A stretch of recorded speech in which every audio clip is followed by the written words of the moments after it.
know what they're about. I think they have not gotten over the defeat that they encountered not long ago. And so I had to go where I'm wanted, where they're serious about running a country.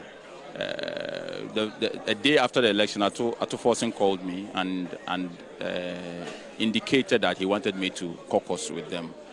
It took a long time for the MPP to approach me through Kennedy Japan.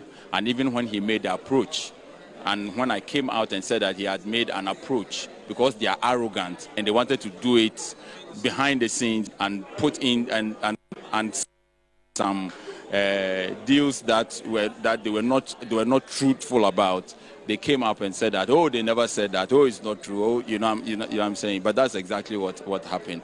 And so I had to caucus with NDC. They have shown that they're serious. They have shown that they value what I do and who I am. And so you go where you are wanted. This day is particularly special for us and for every Ghanaian who dreams of a society where barriers are shattered and ambitions are realized.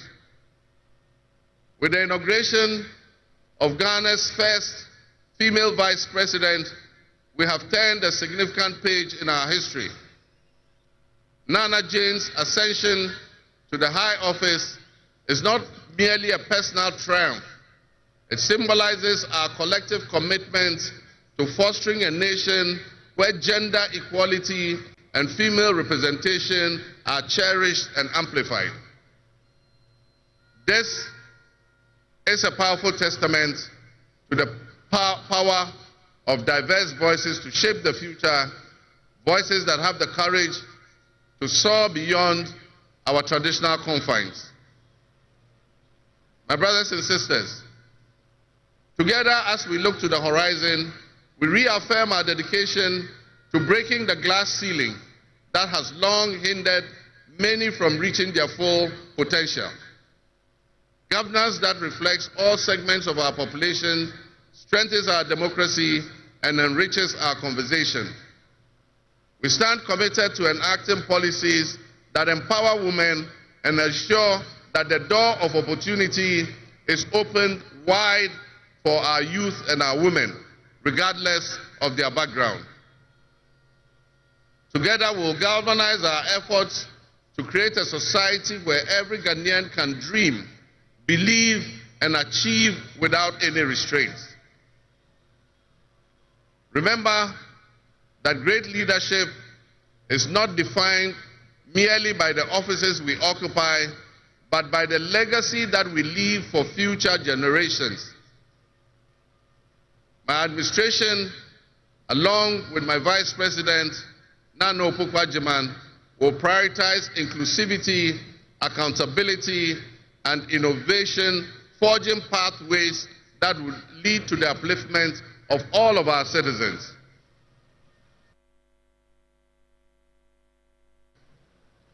Any honest introspection and reflection on the pulse of our nation would reveal that many within our population do not feel that they have benefited from or partaking in this democratic dividend. Where people buffeted by severe economic crisis and hardships, and in the last few years, we have lurched from crisis to crisis. But there is hope on the horizon. Today should mark the beginning of a new opportunity. An opportunity for us to make a difference in our governance and our economic management. We shall reset our dear nation, Ghana. Today's exercise between the outgoing President, His Excellency Nana Addo Dankwa Akufo-Addo, and I feels a bit like a deja vu. That is because 8 years ago to this day, on January 7th, 2017, we shared this same space and performed this same transitional exercise. At the time, I was the outgoing president, having served one term, and he was the incoming president, having been given a mandate by the people of Ghana to lead this great nation of us. He and I both understood on that day, as I'm sure we are today, that it is the people of Ghana that we are elected to serve. Somehow, it seems fitting that it is with Nana Akufo-Addo that I twice shared this stage and this unique historical distinction, because Nana Akufo-Addo and I began our national political careers in Parliament in the same year, 1996.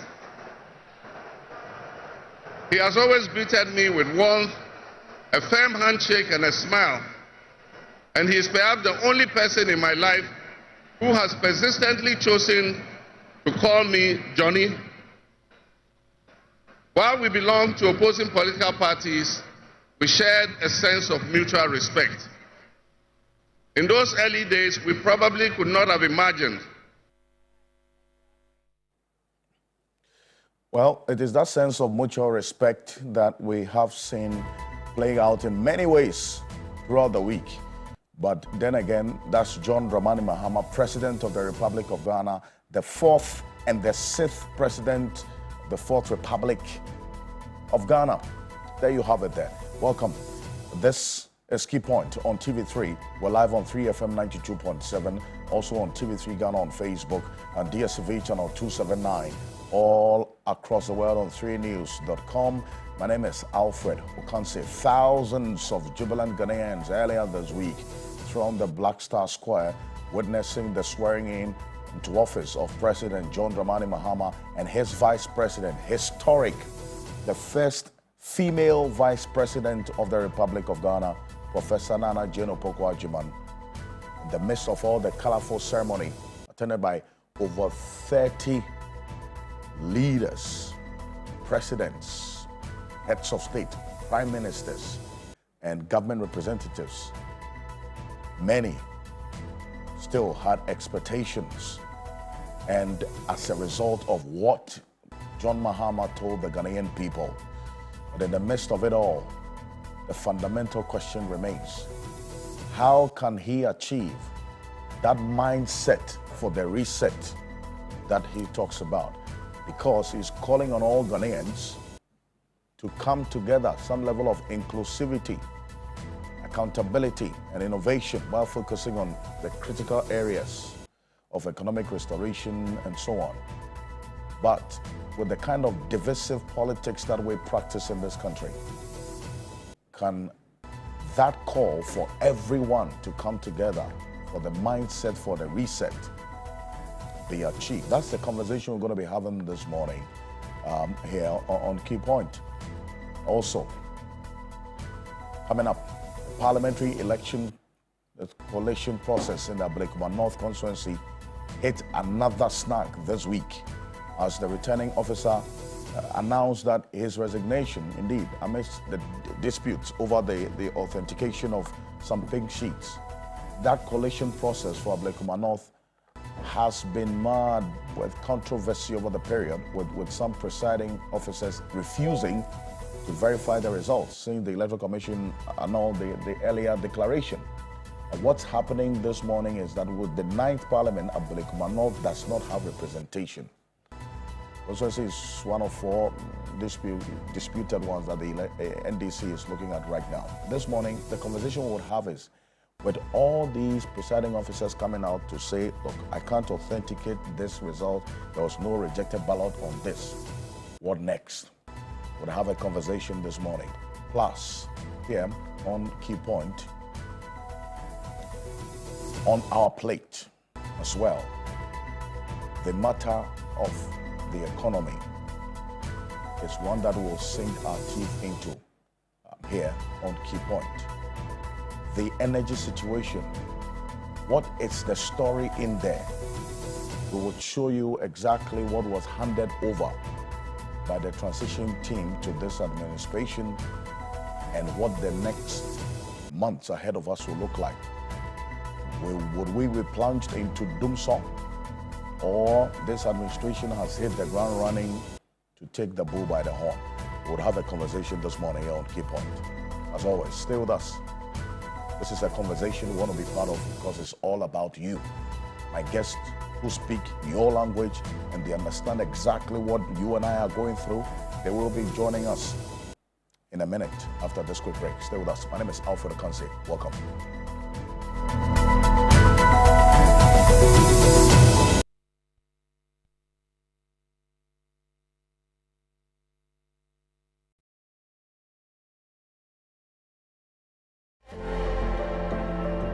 This is the reason why I love Ghana.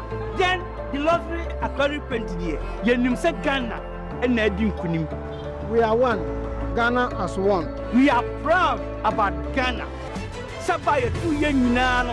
Akos asundem ayen sha how we are. Africa and the rest of the world salute Ghana. Don't forget the lottery aquarium paint. Stand love. Love all Ghanaians. The lottery aquarium paint.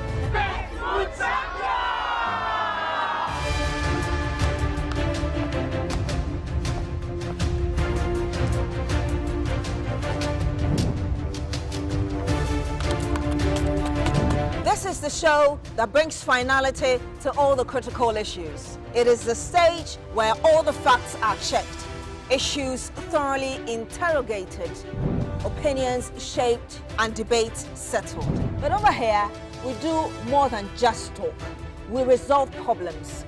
We hold those in power accountable. We address all the key happenings in society, from politics to health to education to everything you deem important. And we will center the voice of the ordinary Ghanaian. This is the show that sets the agenda. Agenda shows Mondays at 9 p.m. on TV3. TV3, first in news.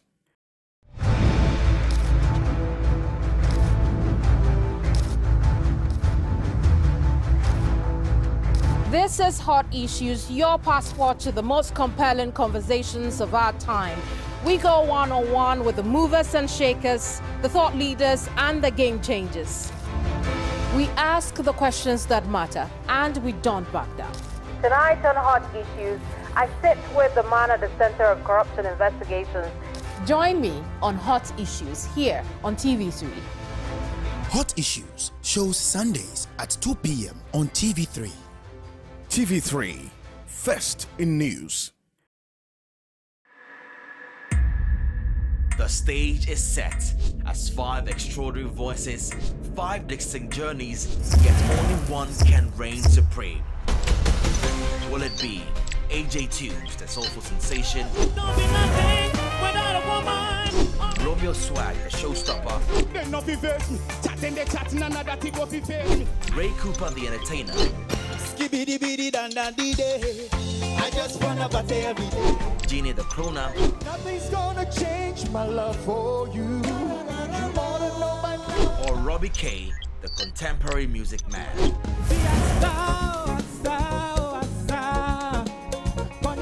Get ready for an unforgettable night of music and entertainment. Who will conquer their nerves and seize the title with 80,000 CDs in cash and 80,000 CDs in airtime. Join us live at the National Theatre on Sunday, January 12th at 8 p.m. Tickets are going for 50 Ghana CDs. Mentor 30. Mentor 13 is powered by Shaltox Lozenges. Sponsored by Darling Lemon Drink, Darling XYZ Wine, Blue Jeans Energy Drink, Enapa Foods, Frutelli Calipo, Obuasi Nubunawo Mwankasa. This week on Today's Woman, we're learning how to budget and, most importantly, offload every debt you may have entered 2025 with. Our guest is Doris Ahiati, a financial consultant. When we say financial freedom, does it equate to being rich or wealthy? If you have been positioned in a place where all you have is money and you don't have relationships that are fulfilling and satisfying, you don't have relationships that are trust-based, if you don't sleep soundly at night, then what's the essence of that financial freedom? So all these come into play. Today's Woman with Cookie Tea shows Saturdays at 3 p.m. on TV3. Brought to you by Vlisco. Cousin Speak. Elevate your Sundays with the ultimate mix of entertainment that will get you moving. Touching stories that will inspire. When you were going through this, I have to be a divorce. Why? Because it got to a time that I have to choose my life over my marriage. The latest in current affairs. If you stop liking my music because of my political affiliation, you never liked my music. No minister or party person can say that they gave me cash in my time of work and none of them. Fun games for the whole family.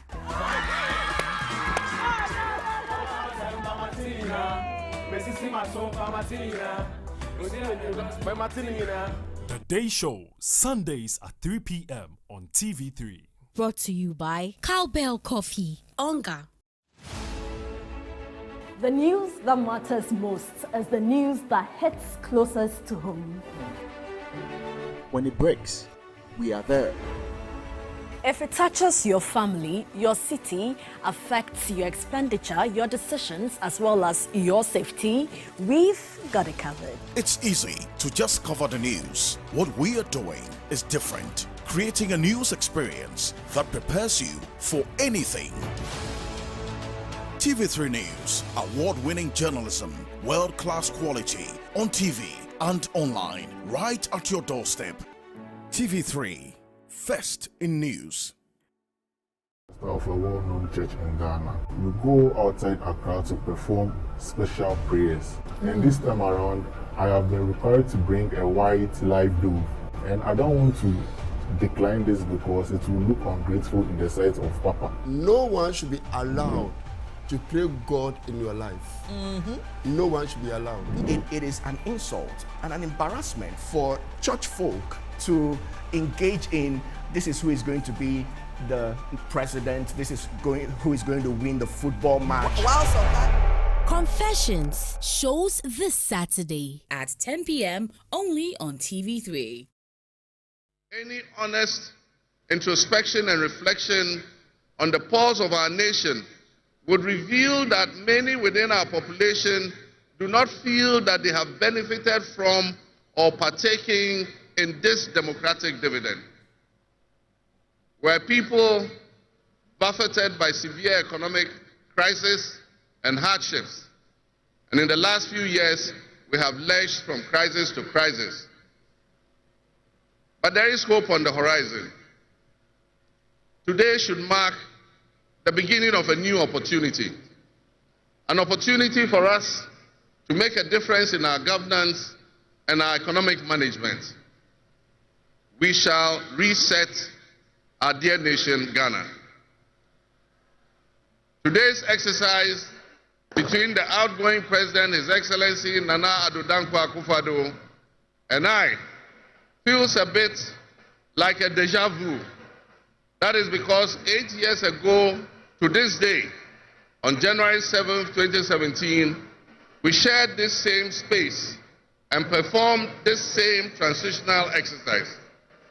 At the time, I was the outgoing president, having served one term, and he was the incoming president, having been given a mandate by the people of Ghana to lead this great nation of us.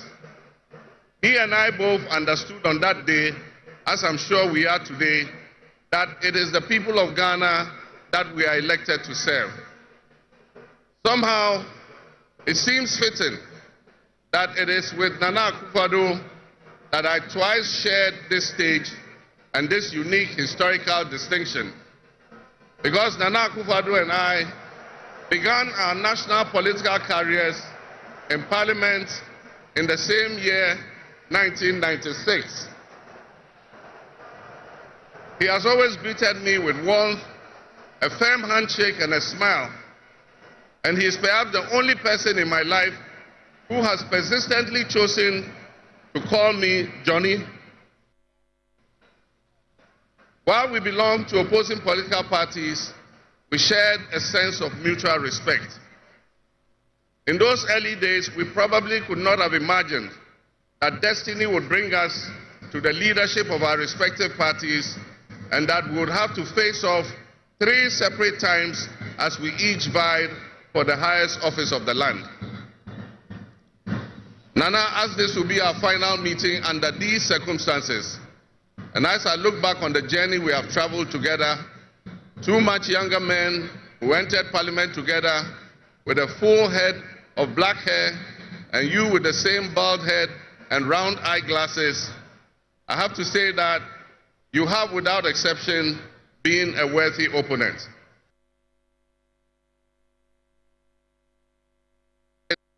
Female Vice President, we have turned a significant page in our history. Nana Jane's ascension to the high office is not merely a personal triumph. It symbolizes our collective commitment to fostering a nation where gender equality and female representation are cherished and amplified. This is a powerful testament to the power of diverse voices to shape the future, voices that have the courage to soar beyond our traditional comfort.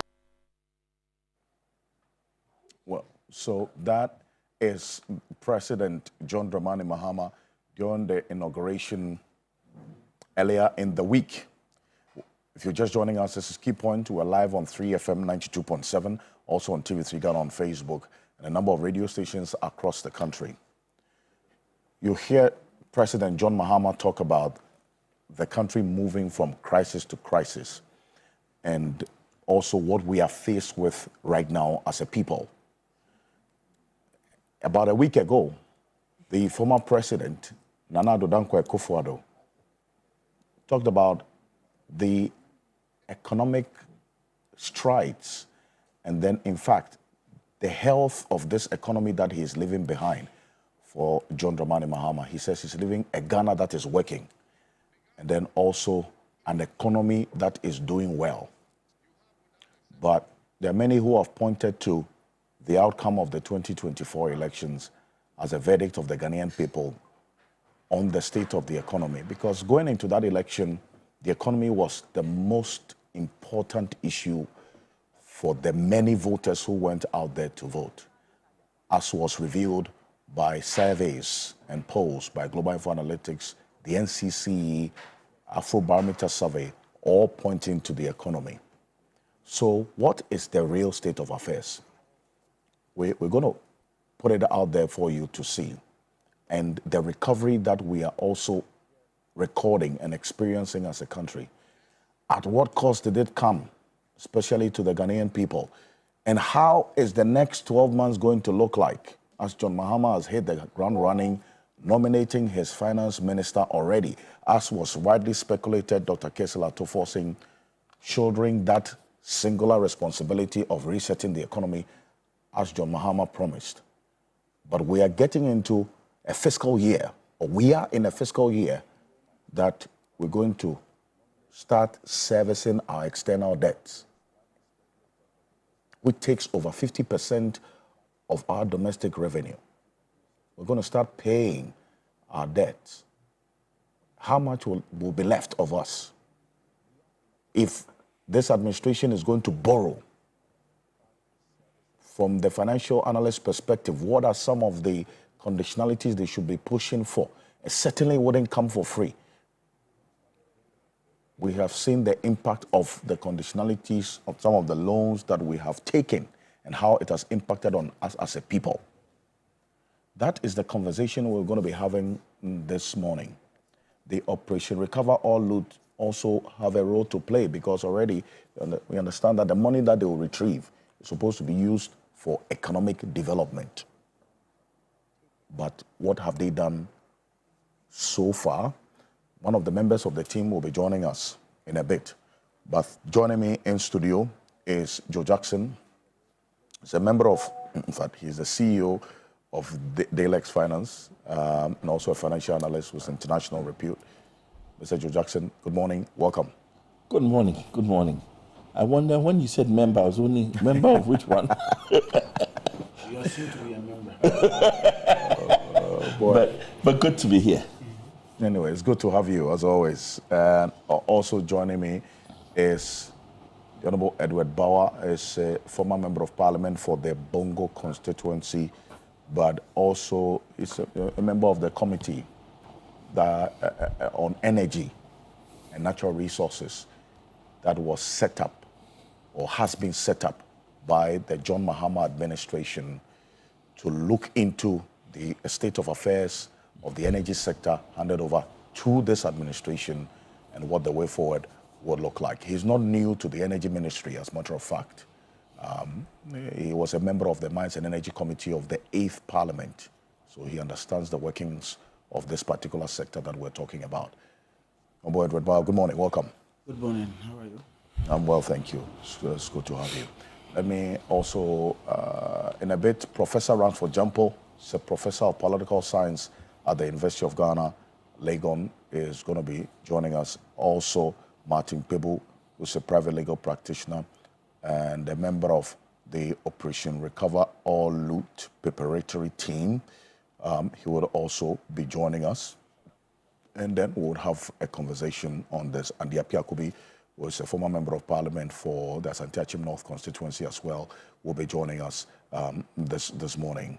But, Mr. Jackson, I was having a conversation with you earlier. You indicated that if John Mahama is able to recover, really identify, confirm, prosecute, and recover loot, it will be enough for him. Ghanaians will be happy and satisfied with him.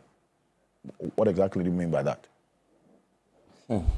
Listen, I think there will be general agreement that corruption has been the bane of this country for a long time. And corruption, in a lot of ways, all our challenges, right, are exaggerated by corruption. The estimates that we lose up to 40% of all we spend on anything, infrastructure, consumption, whatever, it goes away with corruption. So if the president, His Excellency John Dramani Mahama, can recover loot, then he has struck the first proper blow against corruption in this country. And that will make a significant difference. That will make Ghanaians feel that, and remember that if he did nothing else at all, but gave us a sense that he had fought corruption, then he would have a legacy to leave. Because our economic challenges are all exaggerated. The corruption is the catalyst. Corruption is the big problem. So when we talk about Operation Recover All Loot, it's really that huge blow against corruption. It serves two purposes. It serves to recover, of course, the loot from the previous government, if it can be proven that they have taken any loot.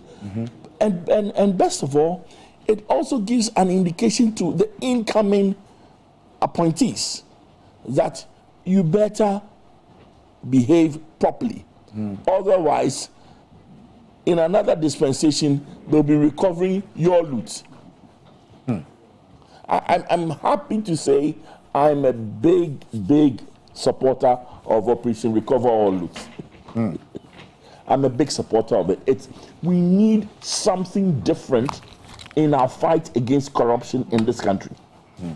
And so that's why I say, if he does that, succeeds at that, his legacy will be cemented. But what do you say to those who raise issues about that approach, that it has no legal foundation, and it's just meant to hound the previous administration, persons in there? It's going to be used as a weapon of vendetta and so on. My opinion is that we shouldn't even seek to jail anybody. Just bring the cash. Let's use alternative dispute resolution approach. Listen, going to the court will tie us up for years and years and won't serve any purpose. We have the evidence of the cases that are still in court now, some for over 8 years and nothing has happened. Let's just recover the loot. That's what it says, recover the loot. It doesn't say operation jail somebody. I believe let's recover it. There are examples from other jurisdictions, from Saudi Arabia, from Nigeria, where they recovered the loot. Let's recover the loot. It's the money we want. Listen, if we attempt to jail, suppose I had the opportunity to take some loot away. The moment you try and jail me, my chief will appear. My hometown youth group will appear. My church will stand by me. And it will go on and on and on and on. Let's negotiate. Let's recover the loot. Let's move on. Well, I don't know if the member of this Operation Recover All Loot preparatory team will agree with you. He's a private legal practitioner. Lawyer Martin People, I mentioned earlier, is going to be joining us. Good morning, Counsel. Welcome. Yeah. Good morning, Mr. Kansi. Thank you. Well, the proposition of Mr. Jackson is that focus on the loot and leave the prosecution. But then again, you would also understand why some would disagree, because there has to be a deterrent.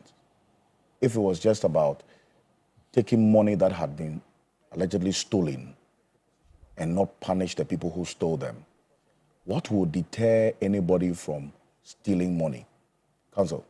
Okay, great. So, Mr. Kansi, a brief greeting to the usual indeed. constituents. As So expected. today we'll use It Is Possible Radio People First, 38.2 FM. In fact, that has been It Is corrected. Possible You know, Radio. Lebene Ahiabwen, Zion Farms and the people on Facebook. Yes. But because of the statement you made yesterday, the Electoral Commission put out some information about that 38.2.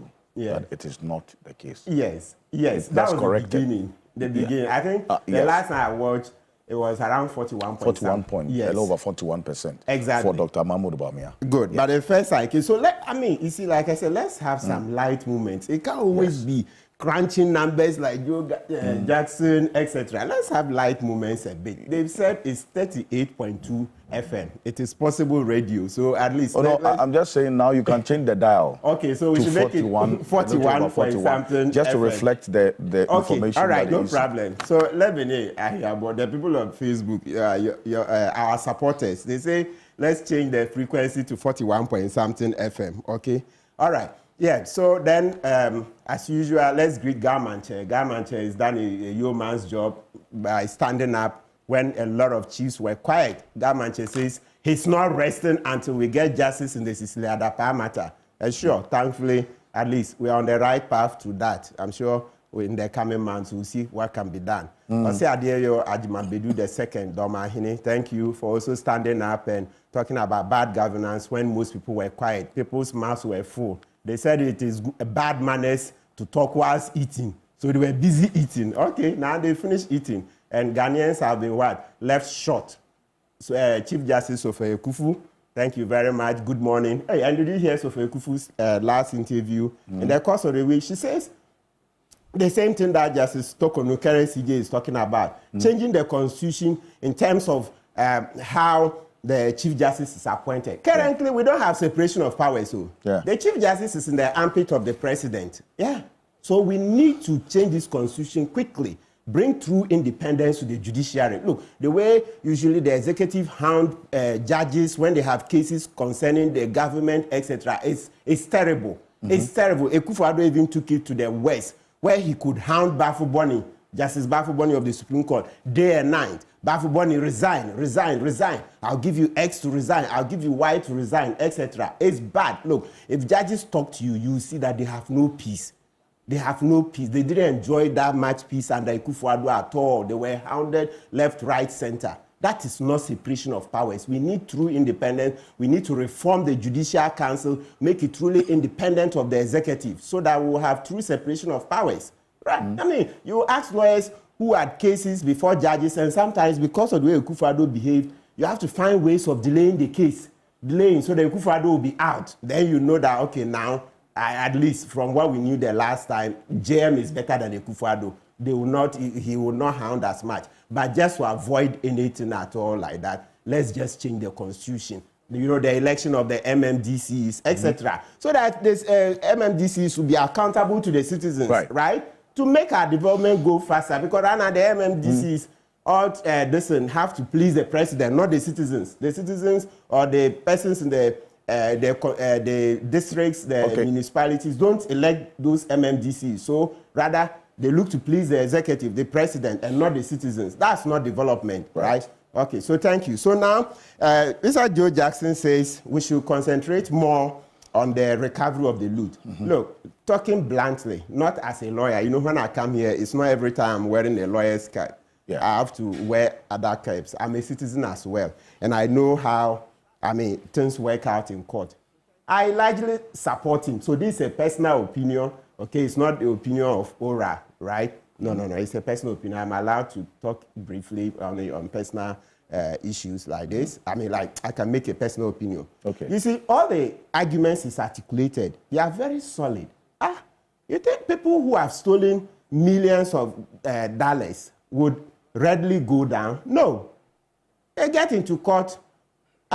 It's one objection after the other, from objection to objection, like the way JM said, from crisis to crisis, right? Yes, so the same thing in court, from objection to objection, objection to objections. Then the time keeps running, kukwasa, slow to avoid a conviction. But a lot of these people, if we're negotiating with them quietly, and as I said, Joe Jackson basically said a lot of the things I would have said if you asked me this question. He cited a good example of MBS. MBS is Mohammed bin Salman, that's the Crown Prince of Saudi Arabia. That's what he did. He caught the oligarchs and locked them up in a hotel. Said, look, you are not leaving this hotel until, we have a deal. One by one, he negotiated deals with them, and by the time he was done, he got over $100 billion, right? Well, but how do you negotiate with looters, really? Good, that's what I'm saying. So it's good, that's why we are debating this. Yes, how do you negotiate with looters, really? I understand you. So you are coming from a strict legal standpoint that there should be deterrence, etc. Yes, I appreciate it.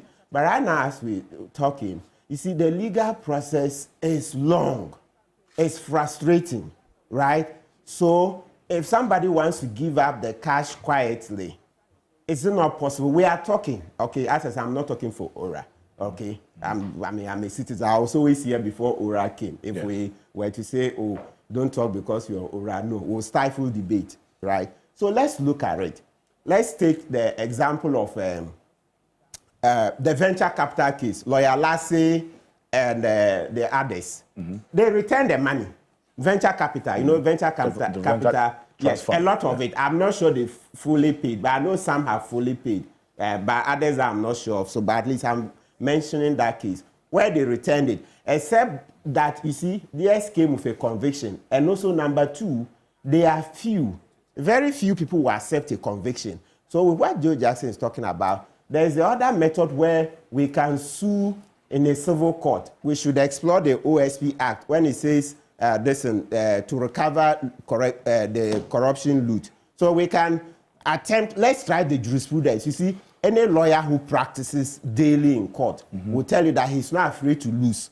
I'm sure I'm largely in this seat because I tried certain laws in the Supreme Court. I challenge them and then I won. Even if I had lost, well, that wouldn't have been the matter, but at least would have moved the jurisprudence forward. So I subscribe to the opinion that we should try with the OSP to say that, okay, maybe we can try the civil lawsuits. Okay. Where we see that the evidence for a criminal lawsuit will be difficult to, get a conviction, and also the time spans. So you know that CMC has so much money, you know the unexplained wealth thing. Yeah, so that we'll use it. Let's try something. If we were to lose, you will not lose a lesson in the judgment. Even when you lose a case, you learn some lessons. So I support the one where we will do the civil cases where we want to recover from those people when we don't get the evidence. Mr. Api Akubi is coming here, Honorable Api Akubi. You know he never disclosed the identity of the businessman who brought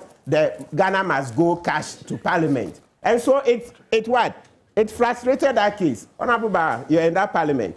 Honorable Api Akubi, who is about taking his seat now, refused to disclose the identity of the businessman. And so what happened? That case is become virtually Yamutu, right? So that's a practical lesson. So what we are saying is that, listen, there's a lot of brinkmanship, right? People who have committed crimes, criminal offenses especially, don't want to go down. And our systems are not strong enough, okay? As I've already mentioned to the judiciary, etc. Ekufuado will be in there telling Kisi Ejabin, don't prosecute this person, delay this because elections are close, etc. They'll go and see judges, hey, don't do this, don't do that. You see, Ekufuado, who has no shame in telling Bafo Boni to resign. Can you imagine all the other things he's done to the judiciary? Okay. Right? So the point is that our systems are weak. So there is nothing wrong with exploring the civil angle, where we will take money and not proceed with a criminal prosecution. But naturally, it has to be an eclectic approach. When we say eclectic, mosaic approach, so different colors. You cannot say, leave all of them, just do recovery and allow all of them to go. No, in that case, the issue of impunity you've mentioned will fester too much. So you prosecute some, then you negotiate with others. So you go with this and that, mixed approach, mosaic or eclectic. That's the way to go. But let's look at the Saudi example. You see how bin Salman got over 100 billion from the oligarchs by negotiating with them in a hotel.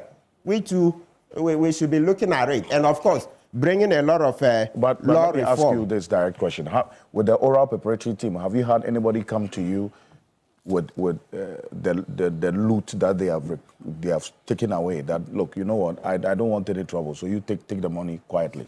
Okay, so you know that from our mandate, we are preparatory. So being preparatory, our mandate doesn't involve actual recovery of the loot. That will be in the second stage. Okay. But at least there are examples of people who say they are returning. Do you remember the example of the NIB boss who says, okay, you know, yesterday we went, oral team, we went to the Agric Extension land around the NDA, the National Northern Development Authority? This one, NIB, National Investigative Bureau. Bureau. Okay. Former BNI, yes. The boss. Yeah, he said, you know, because of the advocacy Okujeto was doing on it, and he just called Okujeto and said, listen, at least that's what Honorable Okujeto said. He said, I'm returning my land. I'm no longer interested. Leave me out of this. Yesterday we went to that place. Then, so he's returned the land that... Yes, he says he's no longer interested. NIB boss, Atubra. I know Atubra a bit personally. Yeah, that's what Honorable Okujeto said. That Atubra says he's no longer interested in the land. Yesterday we visited that land. Yesterday we went to that place. We went to Labadi where the Plea brothers have taken the land from the Labadi beach. Then we also went to NDA. NDA too, oh, they are taking their land, selling. Well, but the CEO says that they haven't encroached on any land. Which one? The Northern Development Authority. Oh, yes, I went there. Oh, I have pictures on my phone. Hey, I saw you. That's why I'm asking you. He says, when you go there, you see fresh walls. In the last 1 week, they were building day and night. They've cut a lot of the land. I know the NDA office in Accra, that's why we did the Constitutional Review Commission sittings, etc. Yeah, they've parceled it. Listen, even at one point, there's no space between the building and the wall. I'm telling you, you can send your cameras there, or you will see. At one part of the building, there is no space between the building and the wall. You will see that, which is against the building code. So I'm like, how can you even sell that? You sell so much and sell illegally. Of course, the whole transaction itself, we see it as illegal. Then they've gone extra, so quadruple illegal. There's no space between the building and the wall. That's against the building code, right? Yes. So that's one example. So we visited the Agric Extension land. We've seen a lot of it. You see the loot, how they were destroying government documents, the buildings. Well, they've parceled it out. But thankfully, since they've not started construction, that's one place that hopefully will be recovering a lot of the loot. Another, so you can see, you know, we get whispers, as I said. So with time, I'm sure when we enter the stage 2, which will be the actual recovery, there will be more people coming up to offer what they've looted. Yes, because the main thing, as you said, we need a reset mind for the reset itself, a reset mindset for the reset itself, so that, you know, if you continue to do the same things, you are not likely to get different results. Is that not what is attributed to Einstein? That it is insanity to do the same things and expect what different results. So let's be looking at this recovery thing. Fortunately, you see, it's in our law. The only problem is that, so if you look, it's in the OSP Act, right? Where you can offer to do a plea bargaining. And also generally, we've brought it into our laws, plea bargaining, right? So you offer that, you do restitution to the state, and then you get a lighter punishment. But the downside of it is that some people don't want a conviction at all. Some people don't want that tag of a conviction. So sometimes if you look at the value of the loot and it's worth it, what is it about a conviction? I know, as a lawyer, I appreciate it. But where, let's say, somebody will bring you $50 million, and that's in the context of the Ghanaian economy, $50 million. Then you say, no, I don't want $50 million. I want you to be convicted in court. I want you to plead guilty in court so that you be called a convict. And then I'll take the 50 million. No. It doesn't, add up. So we have to look at our economic circumstances and then see that where the loot is huge and can turn our fortunes around, those places we can do the civil approach, recover it, and then at least help the economy. Because right now, don't forget, self-preservation is the first human instinct. Self-preservation is the first human instinct. So where you are hungry, would you be, and there is food, you will insist that, no, somebody has stolen the food that belongs to all of us. We are hungry now. Then you insist that we want to convict him in a court of law. We want to embarrass him before we collect the food. How? Well, you see, as you indicated, that's your personal opinion, you know, because I also hold a personal opinion, which is different from what you're saying, you know, because then again, we've gone on this path before, as you indicated. People have stolen and they have returned the money quietly. We didn't make noise about it. And some will also argue that that's why it's encouraging others to steal, because they know that after a certain period, they can recover, they just return a portion of it and say, you know, this is how much I've stolen, take it. How do you even authenticate that the $50 million the person is returning is actually what the person looted, but not more? You know, so we can go on and on about this, but look at different sides of this. Is why I welcome Professor Aaron of Jampo. Good morning, welcome. And the Honorable Andy Apiakubi is also joining us. So, gentlemen, good morning, welcome. 1 minute. Yes. Let me add morning. They greeted me first. Sorry. Me first. I'm just showing where to find the law also. Look at Article 41F of our Constitution. 41G. 41F. F says to protect and preserve. Martin was referring to OSP laws, but the Constitution itself gives us a right to go to court to retrieve any loot. 41F, as part of enjoyment of rights and freedoms and also obligations. And you go there, it says to protect and preserve public property and expose and combat misuse and even waste of public funds and property. I see. So that is the main law that gives us the capacity. All right. Prof, go on. Okay, so thank you.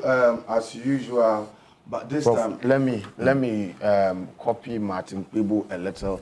First of all, greetings to my mother, Auntie Mabel. And also greetings to, last weekend I visited the Sunipa house where I met with my aunties, Auntie Ari and Auntie Dibo, and also Rama Hammond, Joanna and Yaya and all the people. Greetings to you. And then special greetings to UG UTAG members. This morning from 11:30 a.m. we are having our get-together.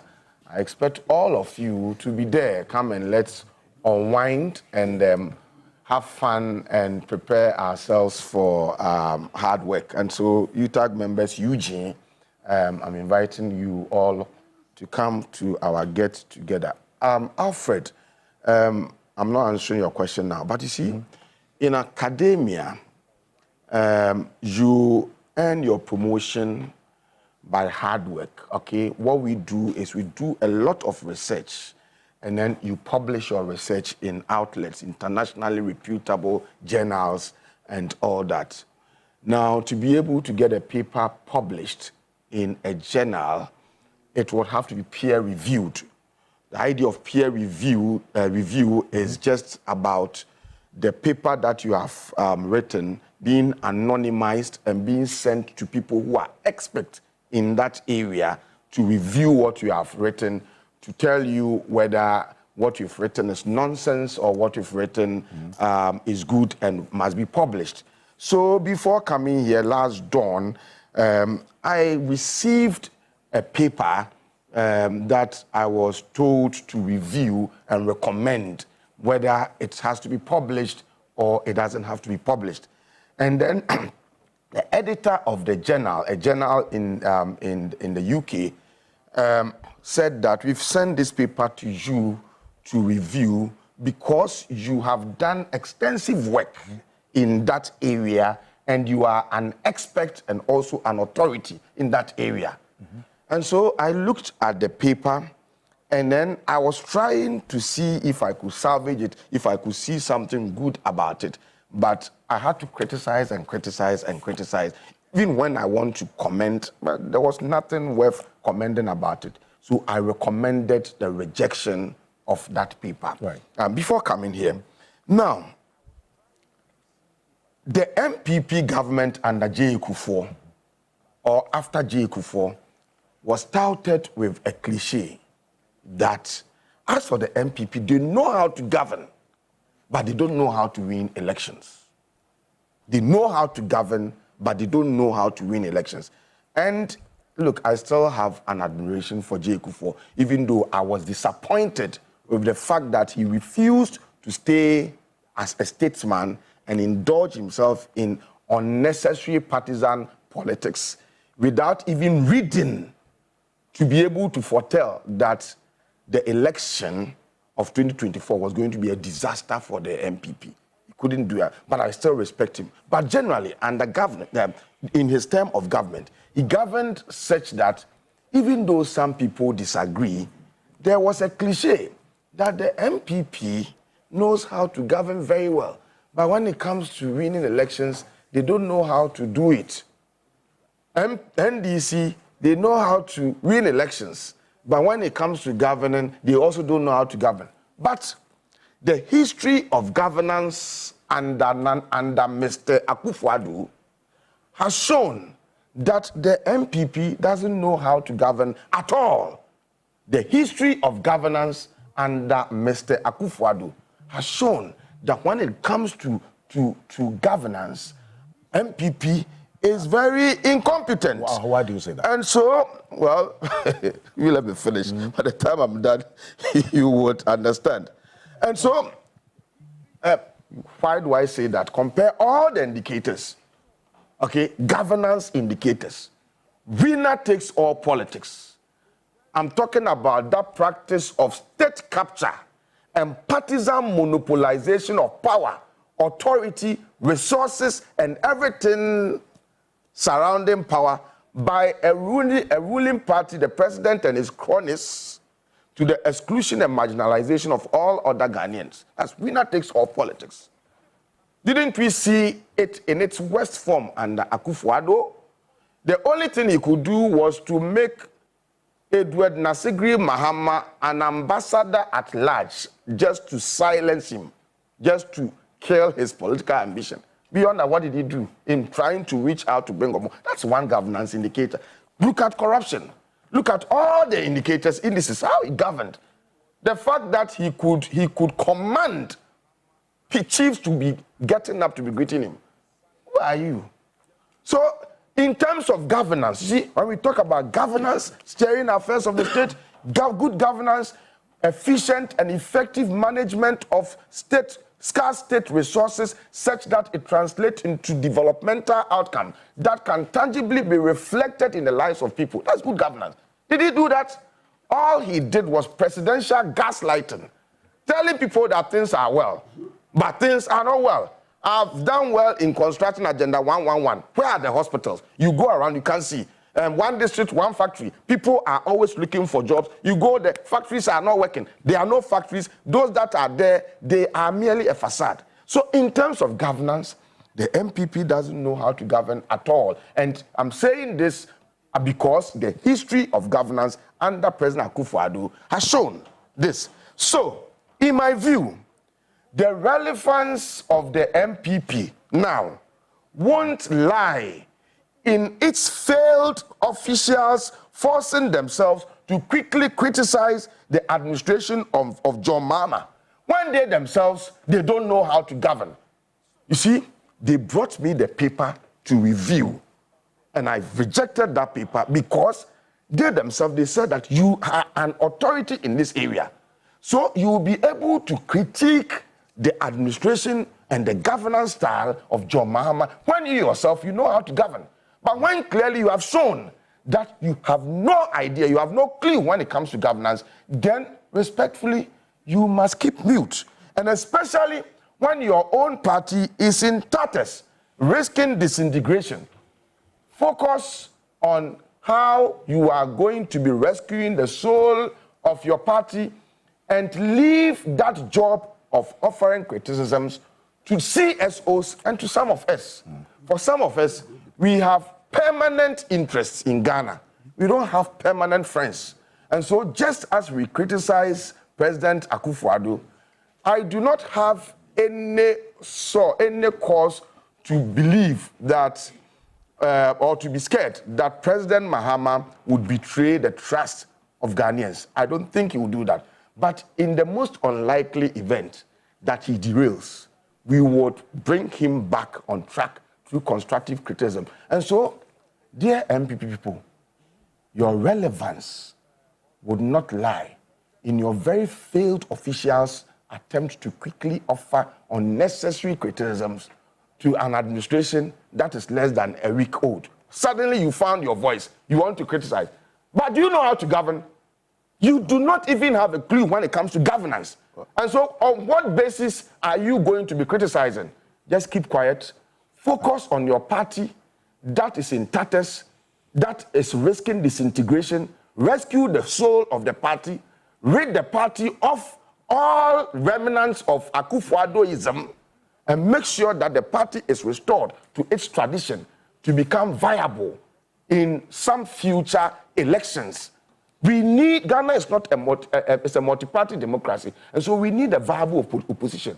As it stands now, your party is not viable, and you have to focus on how to rebuild it, how to marginalize and relegate to the background Nana Akufo-Addo and his remnants just for the purposes of restoring the party to its tradition. Do this first, and if you have done this and the party is standing on its feet, then you can also learn the rudiment of governing a country by looking at how John Mahama is going to work to restore hope and confidence of the people. Once you've been able to learn that, then you would be better placed to be able to offer some criticism, against the government. But for now, remain quiet and focus on rebuilding your party. Well, William Yamwa, who is a member of the committee that has been set up by the MPP, is saying that the likes of you, general public, including yourself, party faithful, sympathizers, you should all bring ideas. In fact, give them information on the factors that influence the loss at the 2024 election. So, well, that's what you. Well, he's invited. Well, see, now they can invite. But when we were talking to them, they were not listening. Well, we spoke to them about how they had destroyed their party, the way Mr. Akufo-Addo truncated the party's tradition of leadership selection. Okay? MPP has a leadership selection process that would tell you people to bid their time. From here, it goes here. From here, it goes there, and all that. You allowed one man to hijack the party and silence all of you, made you all of you timid. Now people are talking. MPP people, they call you on the quiet and say, hey, what you are saying is true, and all that. Now they are calling us that we should come and give advice. When we were advising them, were they not sending people to be insulting us and all that? We won't give them any advice. Well, you have said it. What you have done, the diagnosis you did right now, is what they are calling on you to do. So what you are saying you won't do, you have done. No, but let me respond to the bit about oral. No. Yes. Yeah, but you have to give me. Yes. So, Martin, you see yeah, okay, thank you. No, let us, you see, Martin, I agree with you. You see, there should be commonsensical approach to everything. Okay, it is only one person, you see, during the Atufosin Ambusa ambulance thing, we are told that the people wanted to return the money, and we chose that we want to prosecute him. At the end of the day, the guy was left off the hook by the law, and we didn't get the money. I hope we'll ask the current attorney. No. You see, I'm saying we should not use a wholesale approach of this nature. So my point is that I think that's what I think you underscored that point because people made that point. So my point is that let's be wholesale. Let's use a commonsensical approach to this. Yes. If people have stolen the money and they want to bring it, let's collect. But when we collect, we will decide on whether we want to prosecute them again or want to let them go. But my view is that it should never happen that a country that is broke like this, when somebody is returning money, say, wait, don't return. We want. Why? Are you okay? Are you Godfrey Dami? Please. Was just very immature. Okay. The issue is, if the person, and the other one, before I come in to you, Mr. Bawa, just a quick one on this, because the position, yes, if the person returns $50 million, how do you determine that that's the total amount of money the person has looted? I mean, I don't see how that really works, gentlemen. It's different from the Atufosin case. There was a document quoting a specific amount, so we knew the amount involved. But this one, you are saying somebody comes to you in the quiet and says, "Oh, I'm bringing $50 million back. That's what I looted." How do you determine that that's the full amount? Or we okay because the person is bringing a fraction of what they stole? I don't see how that works. But Mr. Mboa. Good morning to the viewers. Good morning to my colleagues here. I think maybe basically the purpose of prosecuting somebody for a wrongdoing, particularly in terms of either embezzlement, misappropriation, whatever it is. One is to ensure that whether it is an asset, whether it's money, whatever that the person took from the state, that you are able to get it back and ensure that it is used for what it was meant for. But also there should be that angle of deterrence, that don't create the impression that seems to suggest that, let me try, if they catch me, I'll send the money, if they don't catch me, I'll take the money away. Then you encourage people to go ahead to do more. So there must be a balanced track as to when to do what and how to do it. The example of the ambulance case, the state was obviously going to get money. In any case, that would have gone into the consolidated fund. For all you know, they dug a few boreholes here and there. But as we speak now, per the rulings of the court, those monies have been lost, as it were. And so I think that depending on the situation, the Attorney General should be able to determine the reasonableness of the offer. That I want to give you this. Will that serve the purpose for which you are doing? Because in any case, anybody you take into jail, the state is still spending money anyway on the person. So you need to look at all these things, and I believe there have been examples beyond just the borders of Ghana where things like this have done, and I believe it is on the basis of that the issue of this plea bargain thing was passed in Parliament to ensure that people who know that, look, what I have done is wrong and that I am ready to remedy it by doing X, Y, Z. Then you look at it, that's the first point. The other point is that what Professor Jampo said, it sounded good to my ears, so that's okay, because it had to do with the fact that I kept quiet. Don't talk about this. It sounded good to my ears as a member of the NDC. But I've always said that. Which one? When he was talking about the fact that MPP should shut up and then they shouldn't. Okay. It sounded good to my ears anyway. But that being said, I said they should leave it to us. You criticize because you know how to do it. I just wanted to make just a comment on that. Okay. I think that, but you see, I see some value in criticisms anyway. Absolutely. And usually, even somebody the fact that I have done something that is bad doesn't necessarily mean that I don't know it's bad. So if you're also doing it, I can remind you that I did this. And so on the basis of that, I also do the same. And for me, criticism in itself also tries to let you walk in the narrow path, like Francis Salome's book, walking in the narrow path. So you are able to know that I'm doing something that's not very good, and let me see how I can get it done. And so for me, the NDC will stand to benefit if people really constructively criticize the party and the government, because that is how we will make. Because see, if you look at the and I agree that, look, it is not just the NDC votes that brought NDC to power in this current election.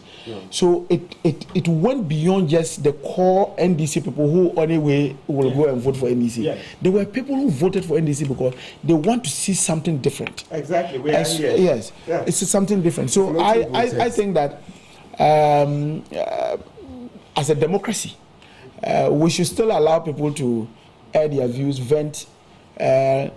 Even in the course of venting, you will see something that is beneficial that you can use in improving on whatever you're doing. But you see, I would advise the MPP not to listen to you, because what you are doing is rather, if they do so, you see, they will take their minds. You see, he's MPP people. He's encouraging you to take your mind off. No, you are not invited. Right. He's he's taking their mind off the need for them to rebuild the party. Okay. You see, he's being mischievous. Don't listen to him, because he's trying to. He's trying to prevent them from focusing on rebuilding the party and rescuing it from the claws of cartel. The moment they begin to focus, on outside without looking at what has happened inside, then you cannot strengthen the party. Thank you. And so I'm thinking that it is important that the party they should focus on what Mr. Bauer, conclude on. But I'm not taking your time. I'm taking Mr. Bauer's time. Why is he's complaining? And I've not heard. Thank you. And so I think that as much as possible, when we let people air out what they feel and how they feel about it, it helps. A typical example is, just a few days ago, I realized that the media space in most of the platforms that I saw anyway, let me not be so conclusive in my statement, you saw that headmasters and CHARs and what were airing out and saying that let your kids bring food to school. I know this because I have a daughter who's in the secondary school, and I know that even though there was this pretense that look all was well, we needed to make sure that these kids had food in the school, to the extent that sometimes you negotiate even with teachers in the school and say, look, privately I am bringing this in here. If my daughter comes and says she needs it, can you give this to my daughter? Knowing that if they don't do that, maybe she may end up coming back home very malnourished. You understand what I'm making? But now today, I see that people Charles is talking all over the place. It's good, in my opinion, because look, they are not criticizing. Now they are free. Some burden has been lifted out of them. So I think that I see some level of people are relief. People are relaxed to talk and do things, and that is how the country must look like. Because look, trust me, all of us seated here, on any day, the number of mistakes we do, we can just easily know that, look, by virtue of the fact that we are human beings, we will make them. And the only way we can be straightened is the fact that Martin will see and say that, look, Eddie, what you did here was wrong. Or maybe Andy will say that what you said here. Look, in the last parliament that we had this challenge, what do you call it, over majority, they say people who had lost it. Myself and Andy, you remember? Myself and Andy met. And beyond just all politics, we told ourselves, look, Charlie, we need to handle this parliamentary thing well. Because the way we are doing, it looks like if we are not careful, we are inviting our brothers in the barracks and others to come. Myself and him. We sat there and had that discussion. He's an MPP man, I'm an NDC man. But we saw some common ground that we could have a discussion. The way we were throwing mud at each other. So we had that discussion, myself and him. So but honorable, you see, I think I'm just clarifying something. I'm clarifying something by making the point that nobody has said that there shouldn't be criticism. But I'm saying that you criticize because you have a certain competence and knowledge and expertise in an area. Okay, you are criticizing the governance style of the government. And you yourself, I understand you don't know anything about governance. But Prof, So leave it to those of us who know and let us criticize. The truth of the matter, and you are very right. It doesn't lie in their mouth. He who seeks equity must come with clean hands. So I understand that there are some things that basically you do not. People may not have the moral right to talk about. You don't know anything about it. I'm just saying that. Are you the host? I am just saying that. I'm just saying that. For me, as an NDC person, and the fact that we're in government, that I think that the party will benefit if people were to tell us that, look, we are wrong or we are right. Okay. Because then we can put in the corrective measures. Look, if Akufo-Addo had listened to a lot of things that people said, he may not have gone down as one of the worst presidents we've ever had. He's the worst. Yes. One of. So I'm not too sure. But myself and you didn't experience anything beyond Rollins. So word comparative superlative. So WORST. Conclude on your point. So the point I'm just trying to make is that as a party, as NDC, we should be open to criticisms, particularly constructive criticisms, and then wherever we think that what people say is right or maybe it seems to make sense, let's take it on board and ensure that we deliver on the mandate that the people of Ghana have given to us. Okay, thank you. Now, this is a path that really falls within the forward movement that you intend to Three issues here quick one that I want to comment on. One about protecting public purse as the laws that give citizens capacity to so do. And indeed, the Constitution is the biggest law that gives that mandate. And indeed, Constitution doesn't even entice citizens to so do, but put an obligation on citizens to do, as I showed in Article 41F. We are mandated by the Constitution to do so, save that in matters of public discourse and public malfeasance, most of the time we expect the criminal laws to function. But we can also complement that with the civil laws, and which we point to. But even in the matter of criminal prosecution, I want to make a suggestion that restitution should be part of the whole concept of criminal prosecution, so that we don't take restitution as whole and complete and leave punishment as not part, and say that when you steal and they catch you, you return and you are safe. No, it must be a case of retrieving what is lost and correcting your criminal mind. Okay. So that the two of them work together.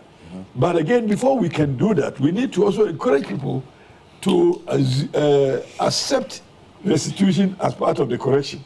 Right. But you don't say that immediately you bring, we will prosecute you, we will take what you bring and also punish you. Let's give a criminal moratorium so that within the next 2 years, whoever brings anything that has been unlawfully appropriated from the state, within this time, bring it, and you will enjoy the holiday. Yes. Thereafter. Otherwise, but subsequent, we affect our laws to also include restitution as part of the punishment continuum, so that you will bring it, and when you bring it, further than that, your criminal mind, we must also punish it. Punishment does not only necessarily seek confinement. If the man is wealthy enough to be able to cough out what he took from the state, and he still has assets beyond that, let's attack that one also. And say that, well, because you punish us by taking our money for enjoying it for this period of time, we also work into your estate. Say you have 3 houses beyond the recovery. Okay, sacrifice 2 of them to the state. Okay. So that it becomes a deterrent for people who only want to steal and return upon recovery and then go scot-free. So that from 2 years then, down the line, if you do same, you will not only be required to bring whatever you have misappropriated by way of plea bargaining, but will also make something to the state so that it becomes unprofitable to undertake that venture to begin with. But we have to be careful. It is better to let 100 criminals go scot-free than to punish one innocent person. Okay. So the nature of the game is evidence. Let's assume that everybody is innocent, and let's pursue criminality diligently and carefully, so that we will not also, in so doing, punish people who are not in the line of punishment. Now, let me commend also Martin for showing us the civil alternative. Only that I added a few more. Let's pursue that line. And indeed, I remember me and Martin coming here and advising outgone Attorney General that something small in your hand is better than something big that you are pursuing. So for nothing at all, once a party in the matter says, I have this to give, take it first. Then continue and see if you can get more. But the outright rejection of that which has been given, I thought was very immature. So it shouldn't have occurred that way. Is that not financial loss? It was very not smart. Is that not financial loss to the state? I'm asking. I appreciate your contribution, but I'm asking you. Is that not financial loss to the state? No, you can make that argument. You're entitled to make that argument, but at least when I took your time, I beg of you to give me time. Right. You see, so now, as I was saying, it was improper for us to have come out with an outright rejection. In fact, but this morning, the good old professor, I have enjoyed you, but I want you to be the academic that you are, be without more, so that we can safely engage you and learn from you. But if you go beyond the threshold of academia into doing my brother's bidding, then yes, because the advocacy this morning has been terribly skewed towards NDC. In what sense? I appreciate you for that, but I enjoy your neutrality, and I want to continue to enjoy it. And it will be good if we have a class of academia being neutral in their criticism, and then inviting also both sides of the political divide to have a benefit of your intellectual depth and your intellectual, finesse. Then we can safely address both you or both of us can address you. No, but you see, both of us can enjoy you. So but if I have to see, you cannot be neutral if you have to choose between right and wrong. No. Neutrality does not come in when you are seized with information and you are asked to choose between right and wrong. You have to go for objectivity. Objectivity, yes. Yes. I will you go for objectivity. Okay. I will always commend you for objectivity. But what I'm saying is that when you go beyond that, no, I have not gone beyond that. I'm seeing you as advocating for the political ultimatum. That's why you're here. You are then inviting me to, first and foremost, reject even your advice and also attempt to even attack the positions that you hold. That may not be good for both of us. Okay. So I am saying that let us enjoy the academia as, a group of people with wisdom to advise and direct both of us. But let us not see you as belonging to one side of the political divide, so that in the process I am lost, or I would have lost the opportunity to also assess the benefits of your intellectual. Just a little let me land. Okay, having done that, I think that, as Martin was saying, criticism is always good for everybody. Okay. Even as you are doing something right, you probably be able to do it better if you are criticized, even if it's right. But one thing that I want to add to it is that if somebody is also doing something good, it is also important for you to acknowledge it, and let that person know that at least there are people who are beginning to appreciate what you are doing, to give him motivation to do even better. So yesterday, somebody called from my own camp, said that they say you're saying that Mr. Mahama is being careful in his appointment. I said, yes, I said that. And he said, why would you say that? I said, but why would I not say that? Is he not being careful? And I explained that I see him consulting with other people, and also selecting people from the areas where these people are contemporary participants, showing that these people are conversant with current issues within those sectors and have been at least participating in the political discourse in those areas. And people who have backgrounds that are suitable for the areas that you are referring to. And he said that he has only just started. I said, yes. When somebody starts doing something, he points at the direction he wants to go. And I'm saying that he's beginning to do the right thing, as I expect. If I can drink some water while you are teaching, let me so just. So let me go. Let me not lose my time. Okay, make me just. So I say that he's being careful. When we say somebody is being careful, it doesn't mean that you are totally endorsing what he's saying or what he's doing. But at least you are saying that you have a direction that he appears to be going, which is consistent with expectation. Right. And I explained that. And I said, oh, so you expect me to even criticize somebody who in my opinion, it may not be in your opinion, but in my opinion, he's doing something right, in my opinion. And I said that I commend you. It doesn't matter where that person comes from, and that's me. If, and indeed, in analyzing the work of Nana Akufo-Addo, the president, I wouldn't also go overboard to say that I want to say that he has been a failure to. No. There are areas where he has been good. There are areas where he could have done better. There are areas where he has failed. He was so terrible. You understand? So if I want to do the evaluation of his term, it will not follow the direction as people will say that he has failed totally and completely. No, I wouldn't. In fact, even in education, where we are seeing people's willingness to contribute to the debate, it shows that maybe we didn't have opportunity to accommodate those dissent in the formulation of the policy. It is not that free education is a bad policy, no.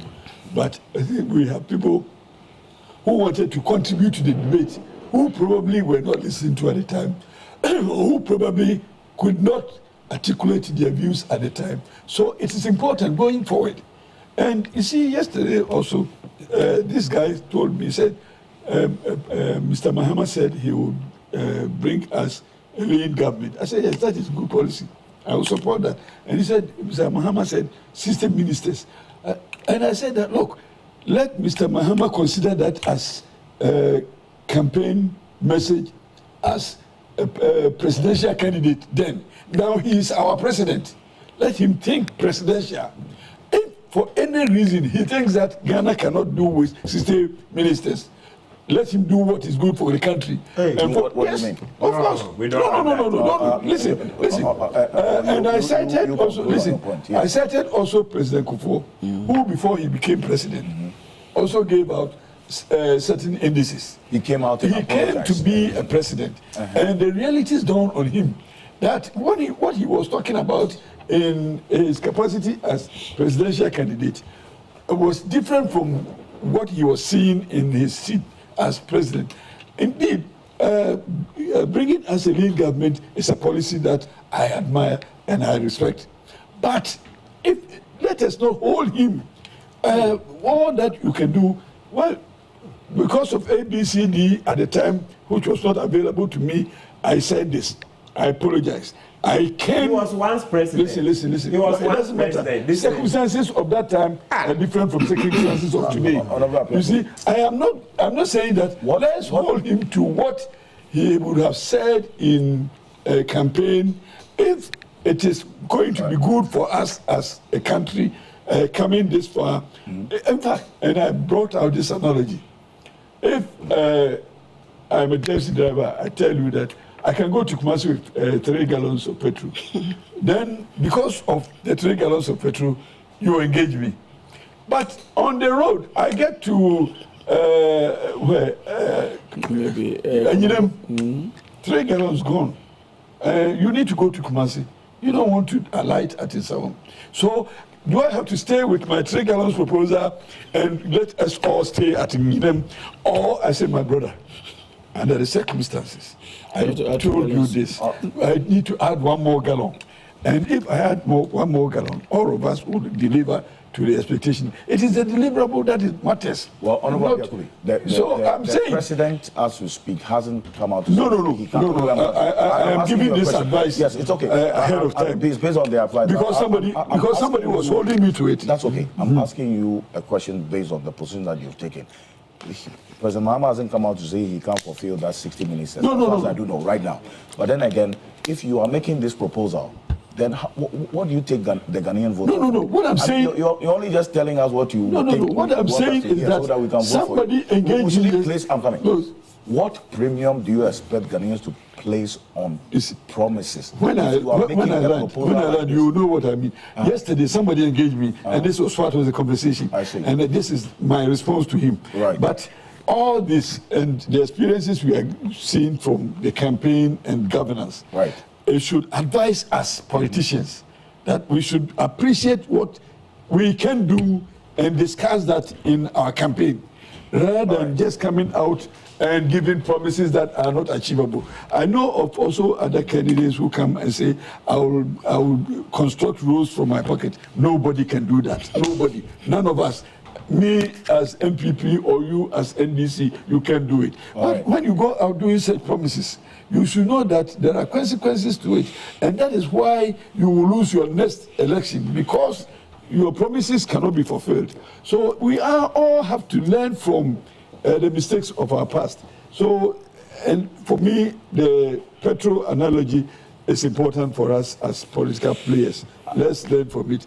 And I also appreciate what you're saying, that people will hold us to our promises. Let's also take that as a warning, so that we are not also being over modest in our presentation of our capacities to our electorate, because it will come back to haunt us. So I have always appreciated modest efforts, but in all sincerity, when we become president, he is not president of an NDC as he was campaigning. Yeah. He's our president. But the 60 minutes is possible. I'm saying that if it's possible, fine. If it's not possible, it is doable. If it's doable, fine. If it's not doable, you said it is doable. That's why you put it Let us not stay in that box. And beyond everything else. Now we have come out of now we have come out of campaign. Both sides of the political divide. If we sink as a country, all of us will sink. So, and I like Dr. Baumia when he said that I will be available to contribute to national discussions. And President Mahama also said that I will engage you going forward. I think we have to see ourselves as a country, as a family, as brothers in one enterprise. And the object is one, to develop the country for all of us. So the division must stop after election, and let's come together to build our nation as members of a country. I see. You said that the 60 minutes is not you said something that I have to respond. Can I just respond to something? Just a brief one. Yeah, brief one. You see, Honorable Apiakubi, my senior and our respected co-panelist here, said that I've done an advocacy that is wait. I just want to clarify something. In a very So I want to clarify that I have not done any advocacy that is one-sided, and we should remember. When I was coming, Martin said that I should bring the name of a person. And he has hounded me everywhere. Yes, bring the name of the businessman. No, but Ora will bring it. Ora will face that name out. We'll invite him. And we have to invite him. But I want to say that. I went for the invitation, but I just want to refer to the capacity and the way to invite. I just want to say he has a minute to do this. I just want to say that in 2016, when you were looking for power to exit John Mahama, I did something similar to this, and we all felt that John Mahama was not good and that he should be kicked out. Okay, so that's what we did, and I'm doing the same thing this time. I want to make the point that, you see, there can be no talking about neutrality when one has to choose between what is right, when one has to choose between what is right and what is wrong. Okay. Right. So if you see that one has suddenly taken to one side, then you are making a choice between what is right and what is wrong, and you do that choice objectively. If you are seized with the right information, you'll be able to say that, look, given XYZ that I know, then this is the right option. And so if we are doing that, we are doing so objectively. That's how come we went to vote. Okay, we went to vote in the 2024 elections by looking at all that Akufo-Addo has done, juxtaposing it with all that John Mahama did, and based on that, you went to one side. The present Mr. Akufo-Addo's government with NPP, and you contradict that. Mr. Akufo-Addo's government is not. You contradict that position with the performance of Mr. J. Akufo as different from that of Mr. Akufo-Addo. So what I'm saying is that the Akufo-Addo-led NPP administration is not the totality of NPP administration, because you rightly refer to another administration of governance. So you said generally that it is not true that NPP knows administration. Governance. Yes, but there are times you yourself pointed to President Akufo. You are not listening. President This one, if you were a student and you were writing exam, this one would have failed you. Listen, I didn't say that. I didn't say that. I said that. You see, I said I gave a context. I said, but fortunately, I'm not your student. Oh, but you can't be. You could have been my student, but I am not your student. I gave a context. I said that I think that was quite clear. The context was clear. You see, I said that after President Akufo had finished governing, it brought about a cliche that, look, as for MPP, they know how to govern very well, but they don't know how to win elections. Now, you say that condition is wrong. No, so that analogy or that cliche has been broken by Akufo-Addo. If you look at the history of his governance, then it tells you that that cliche cannot be sustainable, because then the man doesn't know anything about governance. And so it defeats that cliche. And that's the point I'm trying to make. So you no longer can be described as a party that knows how to govern. That is where I fault you. That's where you disagree. You said that in your estimation, Akufo-Addo's administration did not support that cliche. But at least you yourself also said that President Kufuor's administration supports it. You've made your point. Thank you. That point you made about this promise of, because we're talking about what John Mahama said he would do. Yes. After the inauguration. It's a national contract. About issues. You say it's non-negotiable. Yes, it's non-negotiable. You see, JM, that's why we voted for him. He promised that he would do with 60 ministers, right? And it looked very convincing. Don't forget, Haruna Idrisu even came with a lower figure. I think he even mentioned 45. That's in his personal capacity. I think I heard him on radio, right? Then JM came with 60. Let's not forget, Baumia proposed what? 50. Honorable Pierre Kubi, at that time, I didn't hear you criticizing Baumia that, no, the 50 is too small. That's just by the way. So Baumia, because you didn't hear me on air. Yes, and you should have been bold enough. That's one of the things. It is not always the case that you have to offer advice to you. Martin, okay, all right. So I talk to you in private. Okay, thank you. So I'll move on. Okay, so Baumia promised 5-0. JM promised 6-0. We looked at the two and we saw that 60, okay, looks more reasonable, looks more plausible, added to his other promises about corruption, etc., in his persona, right? So it's not negotiable. Let's do the 60 and see. If at the end of the day the 60 doesn't appear workable, we will all see. Thank you. So let him go out and exactly, because it's already clear to experts that ministries like sanitation, fisheries, etc., will have to be collapsed. We can't have a minister of sanitation. No, Akufo-Addo promised to make Accra the cleanest city in in his tenure. For 8 years, it didn't happen. Rather, we got Cecilia Dapa with millions of dollars in her home. And Accra remains what it is. Please, Minister of Sanitation like this has to go. Fisheries, how are Kumsin's fisheries? No, it's supposed to be part of agriculture, right? And then, etc. So the 60 is doable. Let's not forget, let's do a bit of comparison. Our neighbors, Cote d'Ivoire. Cote d'Ivoire has, is it 41? The last time I knew it was around 41. You can Google it and see, even if it hasn't even come down. But it hasn't gone down, right?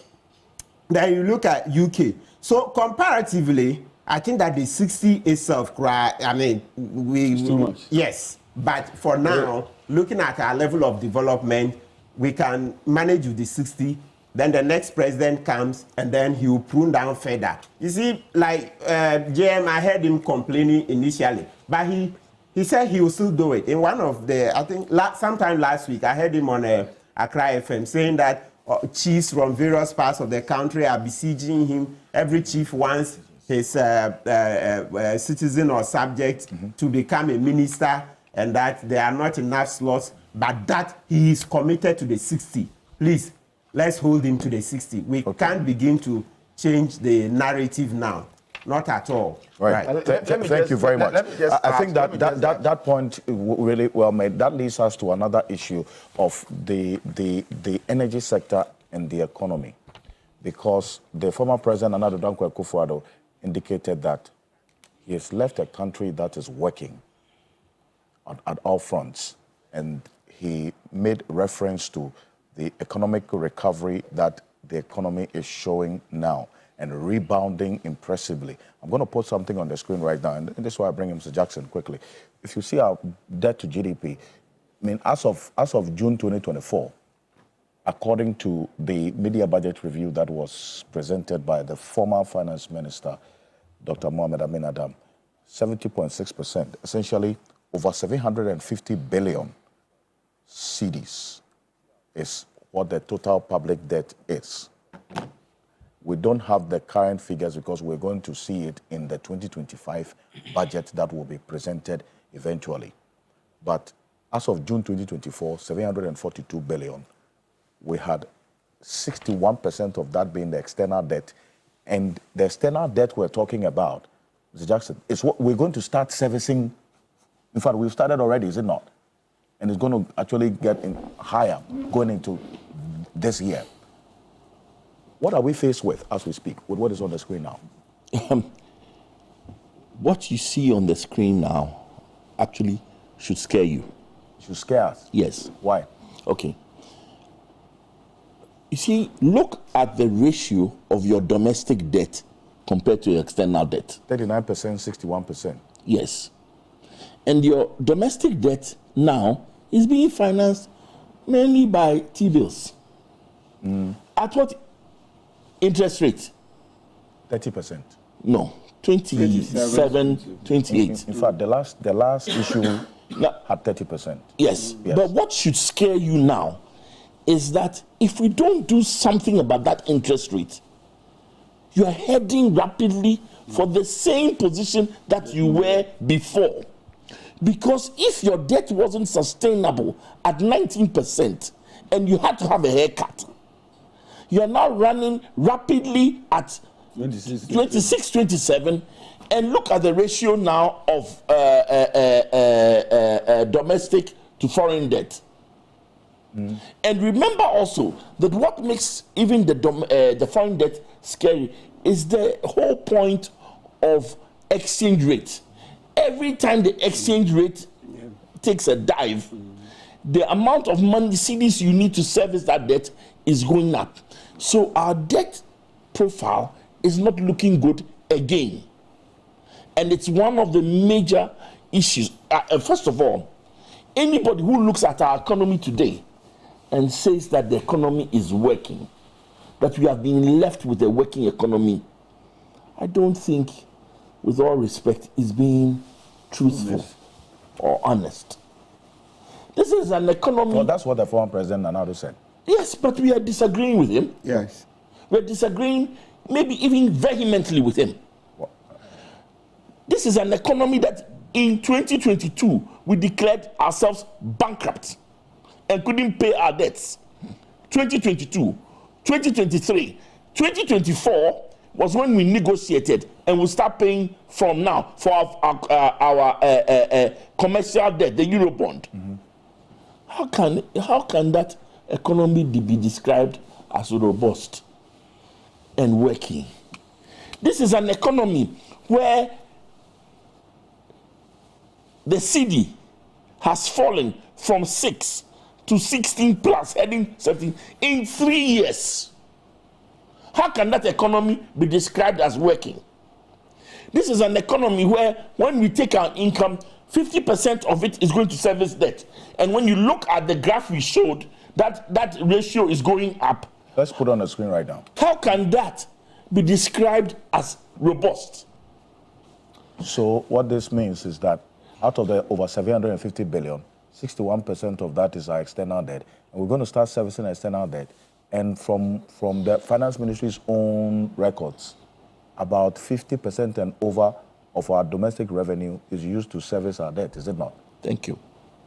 So you see, and we haven't even started talking about unemployment. The unemployment rate is still stubbornly above 14%. But that 14% masks a very horrendous statistic that if you are male, 1 in 10, 11, you don't have a job. But if you are female, it's as high as 17%.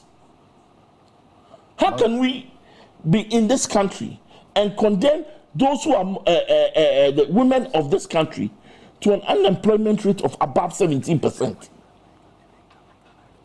So listen, and look at the energy, look at the mini crisis that we came through this week.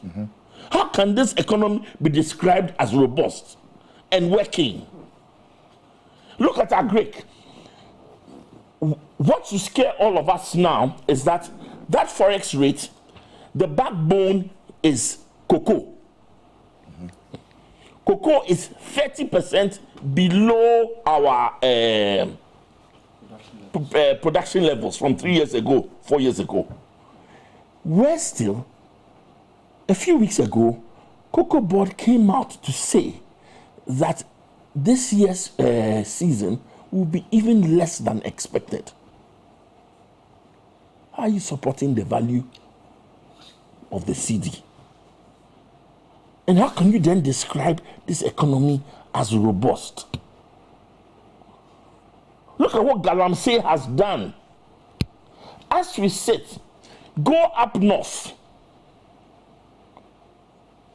Honorable Bauer, is there not a mini farming taking place? Are people not hungry? Has the price of an olonka of beans gone from 20 cedis?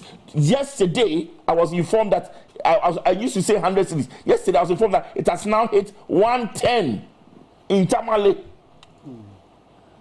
What are you talking about? And these are food basket area. This is our food basket area. In fact, look at what happened in the election. Consistently, the government statistician had been telling us that food inflation in the northern part of the country had been rising faster than anywhere else. People are hungry. Are you then surprised at the results of the election in those areas? That the NPP lost so dramatically in those areas?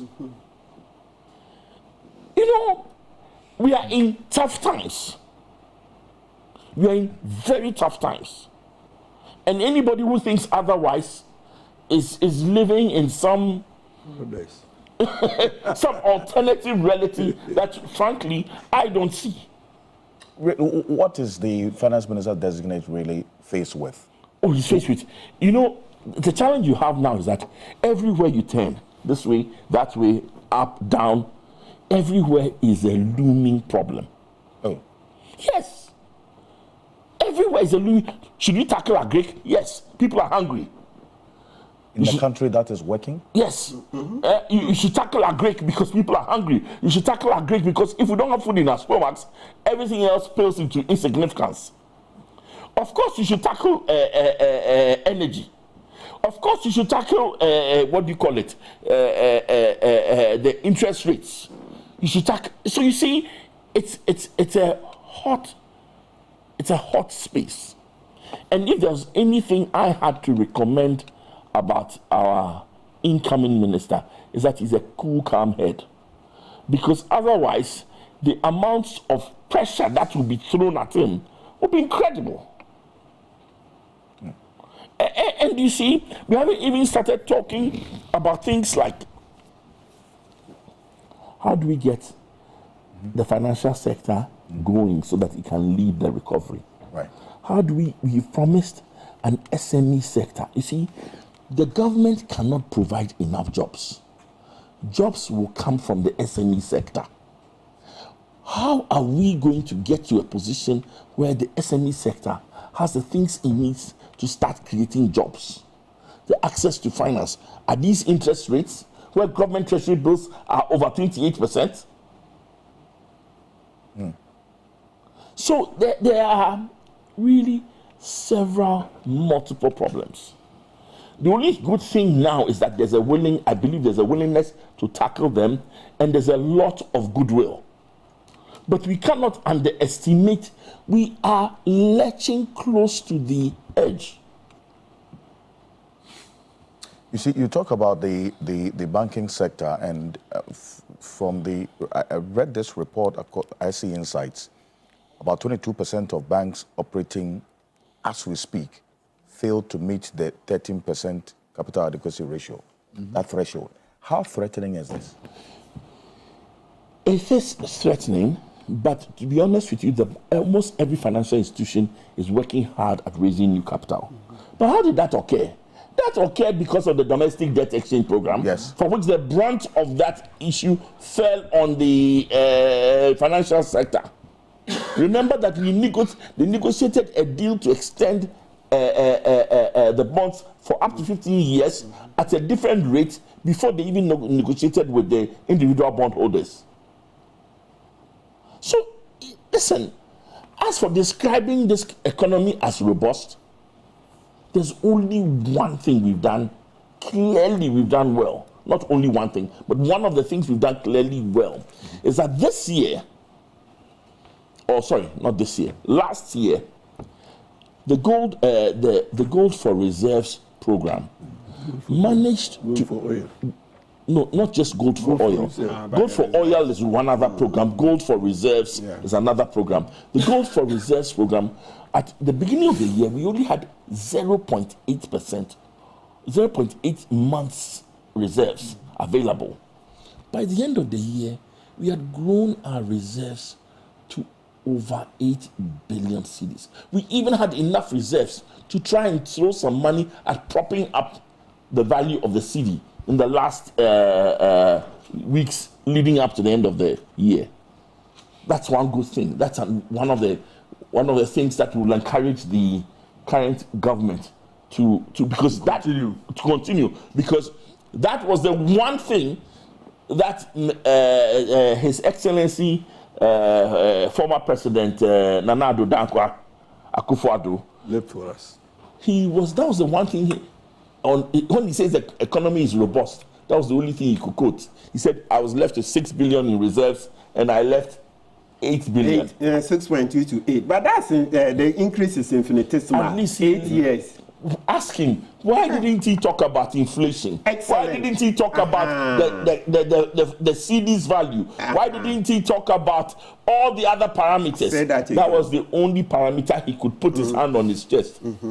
and talk about. Yes. We thank God for small mercies. Inflation was what? 7.9%. December 2016, the average when he was living. And he kept quiet about it because he knew that now is worse. And inflation is a very deceptive statistic. Yeah. Because if at the beginning of 2022, you bought an item for 100 cedis, and inflation for that year was 50%, at the end of 2022, that item now costs 150 cedis.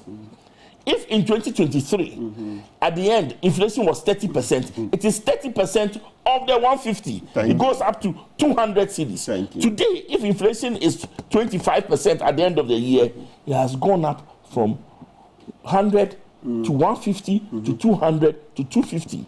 A multiple of 2.5 times in 3 years. Please. That he couldn't have spoken about inflation. Yes, I see. But you see, and these are all the other areas you mentioned, and we'll look at the GDP growth rate because that's one other area that he referenced. But on the matter of energy, because it's another serious issue, and in fact, the work of the Energy Committee, which Edward Bauer is part of, and the Energy Minister designate is cut out quite clearly.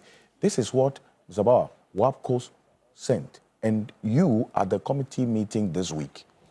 You gave us this detail, made reference to this, of the West Africa Gas Pipeline's scheduled maintenance, which was supposed to take place in October last year, but was rescheduled to January 20th, which is just some 10 days away from today, 9 days, to February 16th. This three-week period, essentially, is going to lead to certain repercussions. Understand that you are engaging WAPCO to postpone this, but how did we get to this point, and how dire is this situation that we're faced with right now? Wow.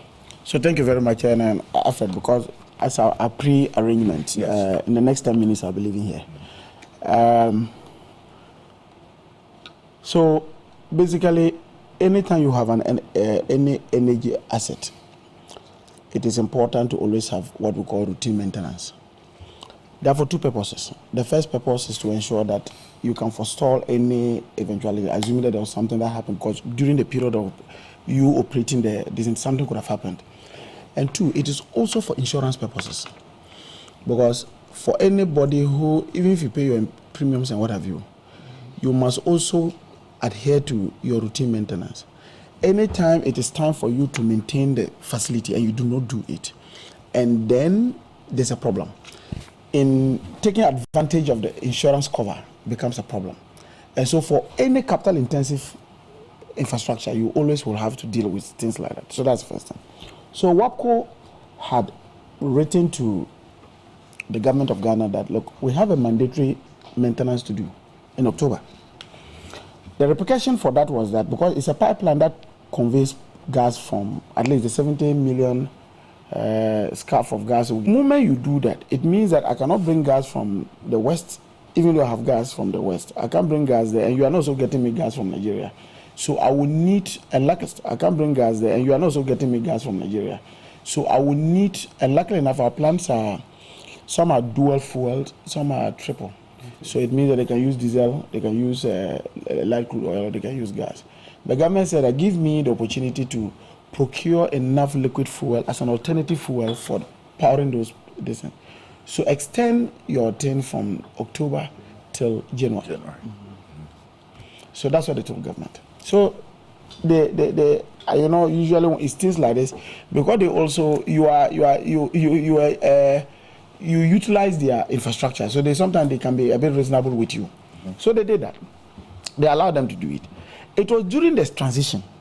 And luckily enough, I was privileged to be part of the Energy and Natural Resources Subcommittee on the Transition. So the letter, we discovered that they had written to government that this was the case, and that they had postponed it. So we quickly alerted the transition team proper to say, look, to ask the necessary questions, whether arrangement had been done and whether actually those liquid fuels had been procured. The answer was that they had not. But the finance minister, who happens to be my very good friend, two of us used to debate together during our secondary school days.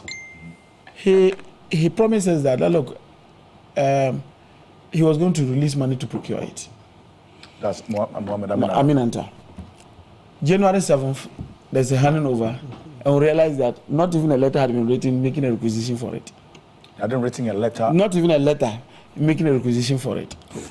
So now we're saddled with that, and that's how His Excellency the President instructed the Chief of Staff to constitute that 12-member technical committee to work on it. And our mandate was to basically see how can we solve this problem. So if you see this information that is here, it's just an analysis of whatever it is. We saw 3 scenarios. So the first scenario was that, assuming that we did not provide alternative fuels, we may have to rely on overdrafting our 2 hydros, making all that I'm just trying to say, we need to produce more from our 2 hydros. But that even cannot be enough because we'll still have a deficit of about 1,100 megawatts. 1,100 megawatts. That will be the deficit. If you have, just give me an idea. Even if we overwork that, we'll still have a shortfall of 1,100 megawatts. You understand? And that is huge. If you have it at the back of your mind, that the whole 5 regions in the north, if you take part of, usually I'm not good at these new regions, but let me use the old 10 regions. So the regions in the north, the Northern Volta, Northern, what do you call it, Brown Hafo, and part of Ashanti region. It's not even up to, say, 400 megawatts. So if you are having a shortfall of about 1,100, that's huge. That's a very huge. That's possibly the whole of Ashanti. Yes. The whole of Upper West Savannah and Upper. That's the shortfall you are going to get. So, assuming we don't do anything, that's the first scenario that we looked at. The second scenario is that we have the resources to be able to procure the crude. So we buy the crude, or maybe the DFO, that's the distillated fuel oil, that's diesel generally. If we have the money to buy all that, we will not have a problem. So what it simply means is that we'll be able to power our team. The third scenario is that, usually when you go, it's like you sometimes say that you're just going on a routine health check. Then you get and they say you have posted. Then you realize I need to do more, treatment on myself. In the same way, when you have a mandatory maintenance work to do, you are actually what these people had asked us that they were going to do picking. Picking simply means that they were going to clean the pipeline. They were going to replace valves, the subsea valves, and then they were also going to just inspect the pipeline to see whatever happens. Usually, it is likely that they will find something that is not good. So we looked at the fact that, assuming that they find some challenges and they need to repair that, so we'll give them an extension of another month. How was it going to do? So we looked at the 3 scenarios to see how we could get in terms of resources, what have you. I see. Now, with the first scenario was a no-go area. The fact that we don't do anything about it, it was a no-go area. The second scenario, buying the crude and other things, we realized that assuming that they stick to the January 20th to February 16th, the 28 days thing that we're making, and we're going to just do that, then we needed roughly around $105, $106 million to buy the necessary light crude oil to do that. Assuming that the scenario 3, which is that they discovered something and therefore they need to repair and therefore there is going to be a longer period, so it means that we need to buy more crude. We looked at the fact that we're going to spend around $238 million. $238 million to buy crude. Crude to be able to run the. So these were the scenarios we looked at. But see, luckily enough, His Excellency had told us as a committee that we shouldn't come back and say that we cannot do it.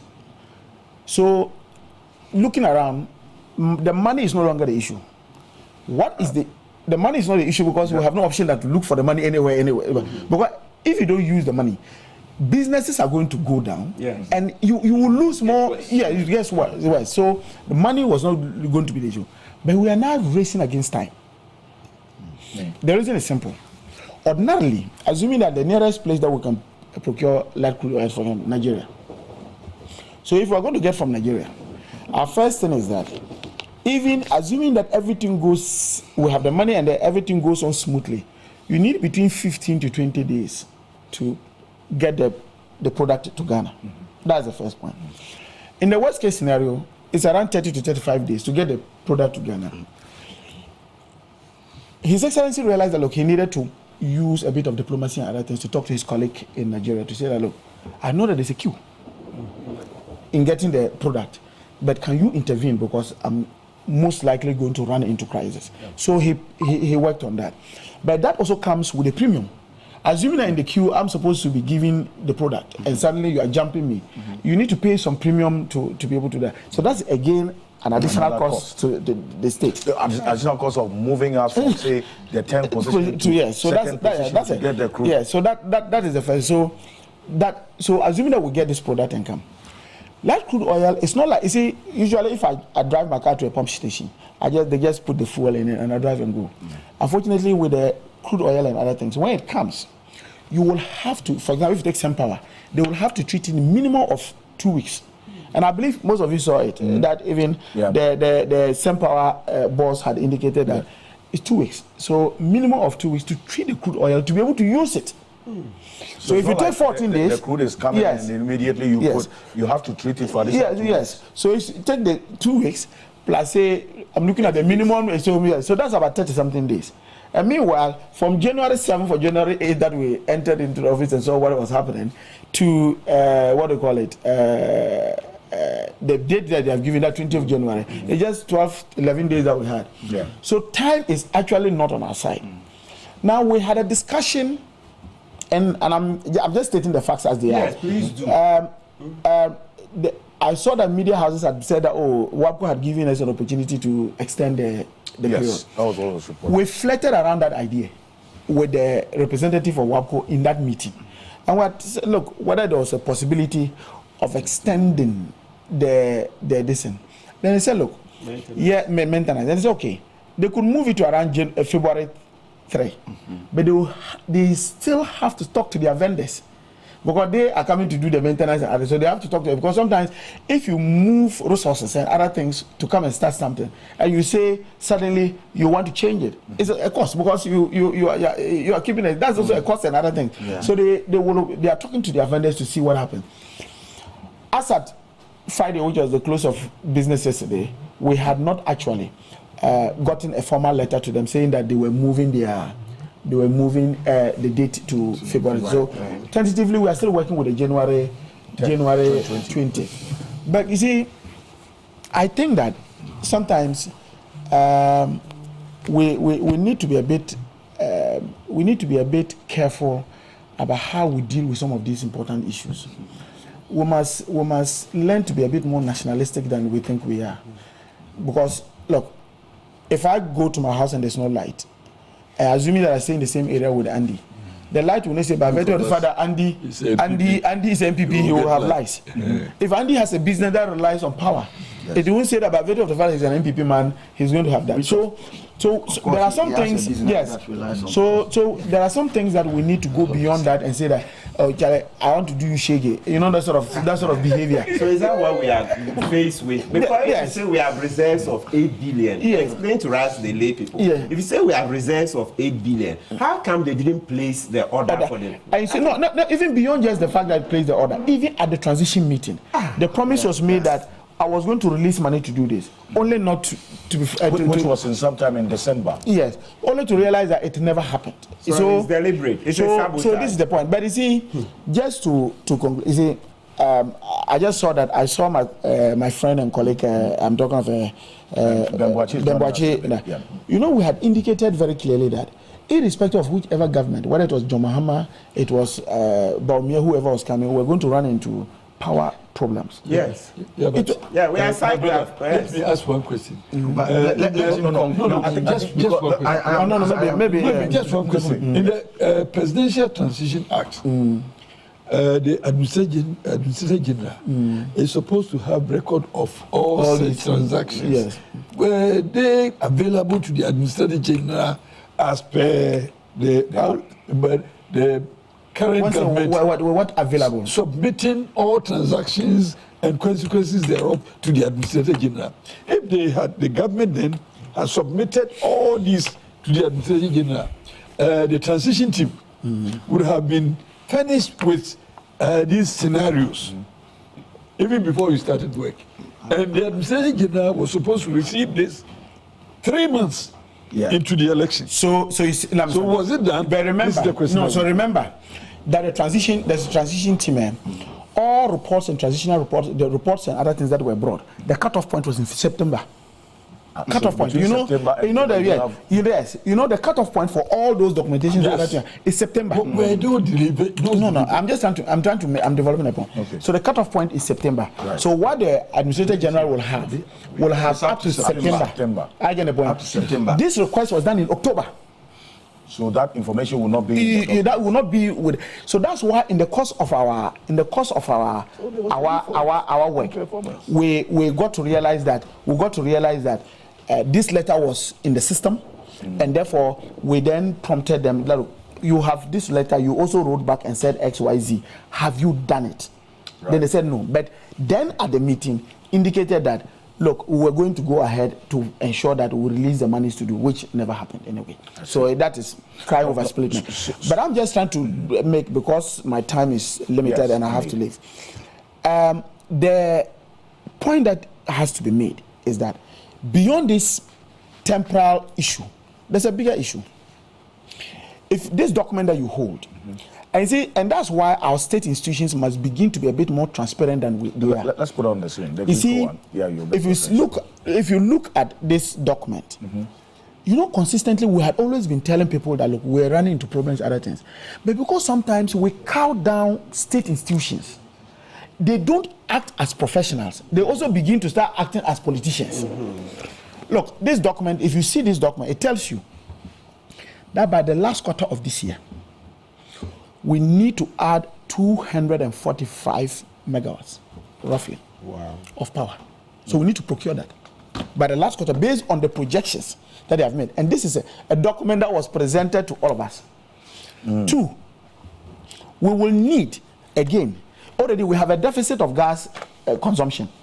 They have projected that, look, that we, by the close of this year, we should be doing, in terms of gas consumption alone, about 544 million scarf. Currently, if you take the amount of gas that we get roughly around 415. Where is it coming from? 70 from Nigeria, 100 from the Jubilee partners, and then 215. Is it 200? Is it 215 from ENI? So if you put them together, that's what it gives you. So we still have a deficit of about 120 something scarf that we need to do. So we need to find a way of bringing our indigenous gas to produce more. And most of these partners are saying that we can only produce if the price is right. I get the point. So these are challenges that basically we have, and for God knows, about 2-3 years even before elections, we were just telling say excess capacity. But by this projection, if by the last quarter we don't add 245, if you take our 18% reserve margin and take our peak demand projection and you add them together, we'll have a deficit of 245 megawatts. That we will have to find a way of dealing with it. In spite of the excess the supposed excess capacity that we're talking about. So I'm just saying that governments have voted to solve problems, isn't it? Yeah. It is not the time for us to begin to say that MPP did this, MPP didn't do this. But it's also important to let people appreciate what the challenge is, and so that people are able to go along with you in terms of that. That is the situation that we find ourselves. But His Excellency has indicated to the committee that, look, load shedding is a no-no. So find a way of dealing with it. The other alternative will be, if this crude oil that we're talking about, is to deal with more of diesel. But you need to balance the diesel with normal, consumption, domestic consumption, like those who use who run on diesel. Because you see, we have the same system that discharges diesel will be the one that will discharge light crude oil. It's the same that will discharge diesel for even domestic, normal, non-power usage. Right. I get the point. And so MPA has to give us a balance as to, if I'm discharging this diesel for generating plants, for the plants to generate power, will it affect the amount of diesel in the market for me who's using a diesel vehicle to go and buy diesel, because there can be a shortage. So again, we are working with the MPA to see how we can balance the imports that come in and some of the diesel that are in country, how to deploy those ones to deal with. But what about the reserves that we have? So when you say reserve, what do you mean? that the tanks are boss the national for national so security we have looked at all those. We have so if you see the figures I have mentioned, the 105 or the 106 million dollars and the 2 diesel takes cognizance of in-country diesel that we have that we could rely on. Repeat this point, but I thought that for as a nation for planning purposes, there's usually what we have for national security purposes, so that in case there is trouble. My brother. So if you just want me to be frank, big plans because we are doing the education. Boss was never putting any storage down. There's no stock. No, there's no. Oh, how? Oh, let me be patient. Let me make a point. Let me make a point. Oh, let me make a point. I'm not challenging you, but I'm outraged. Ben is there. Ben will tell you. You see, usually we say the strategic stock we should have at least 6 weeks of strategic stocks. Yes. That's what it says. Yes. The truth of the matter is that boss was never doing that. So, no, I'm just being. No issue of citing them for non-performance. I'm just saying. So you do not have situations where what the boss. That is why you see, if you look at what particularly you see civil society and other things always saying, that boss should move away from competing with the BDCs and then come and then execute their mandate of being strategic stockholders. I get the point. But unfortunately, we do not have that. Indeed, if we look at the current situation, it is Sen.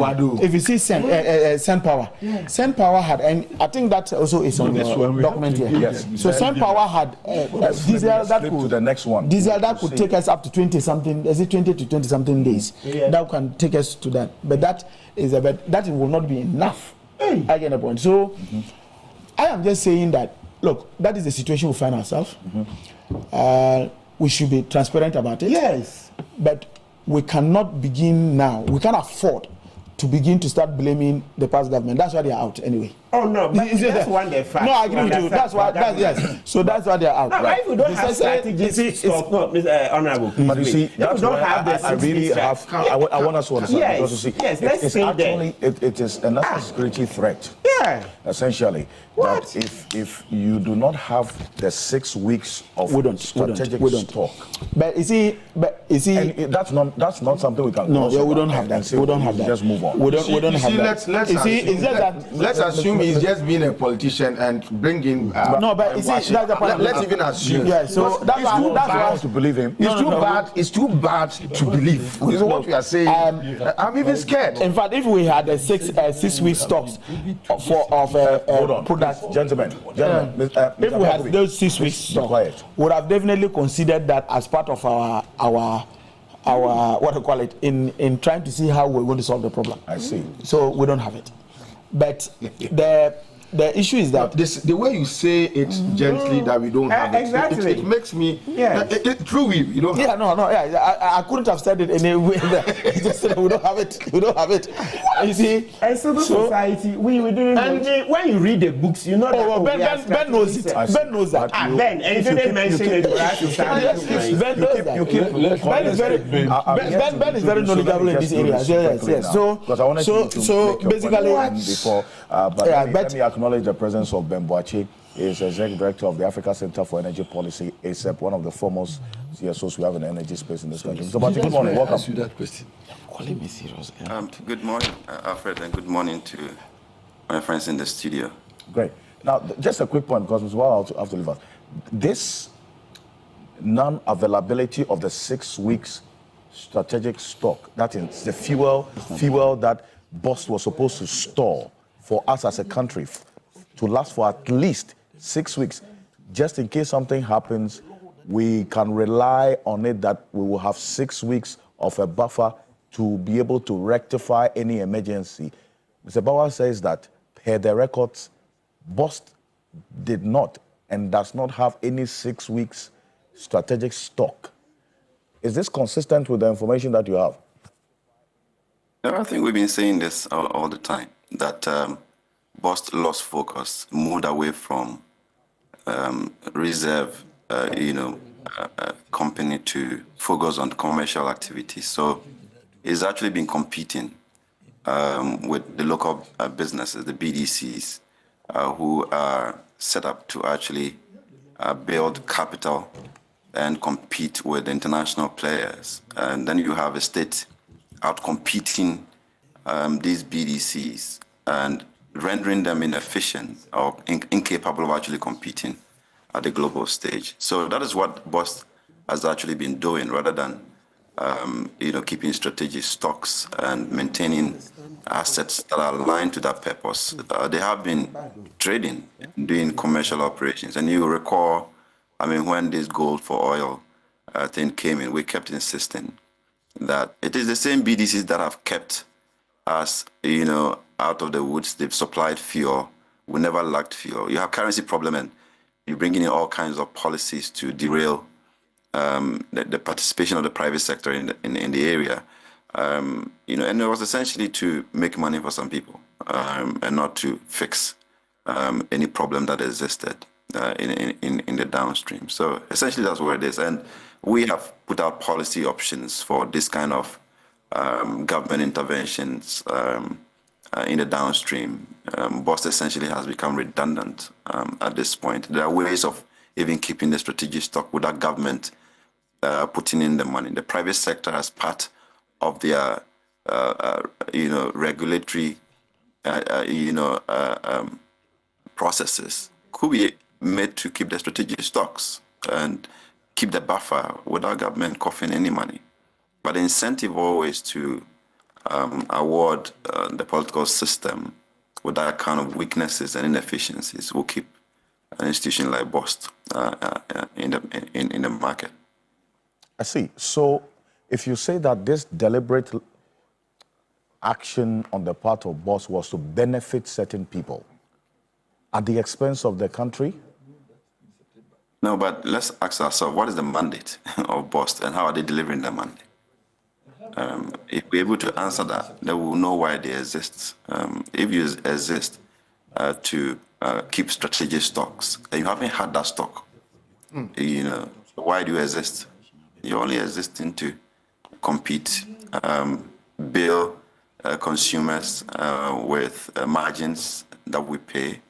And we actually have a report that will be coming out in the next week or two on the mess. And you'll be shocked, the mess in the downstream sector, which takes close to 8 billion cedis from our pockets every year just to reward the system, rather than optimizing the space for tax revenue. So IMF always come and say our tax to GDP revenue, is low. But are these margins that are still stealing money from the pockets of the people? And they are not accounted for as tax revenue. So we need to really optimize that space to make sure that we can generate revenue from the downstream sector rather than diverting those into private pockets. So, but you hold on a bit for me. So you wanted a confirmation of Mr. Bauer's statement from Mr. Boachi. You've got it. Yes. So that's the reality. Not lying. Essentially. So, Mr. Bauer, before you leave us, this problem that we have now, what is the probability that with all of these options you have just stated, there's one readily available that we can say for surety for the viewers that we are not going to be faced with an energy crisis going forward? Quick one. His Excellency has indicated that, look, load shedding is because on all the other options we are paying. He has indicated publicly. I mean, I'm not the one saying it. He has probably that is not an option, and that people should not be. So that's how. Look, we may have to opt.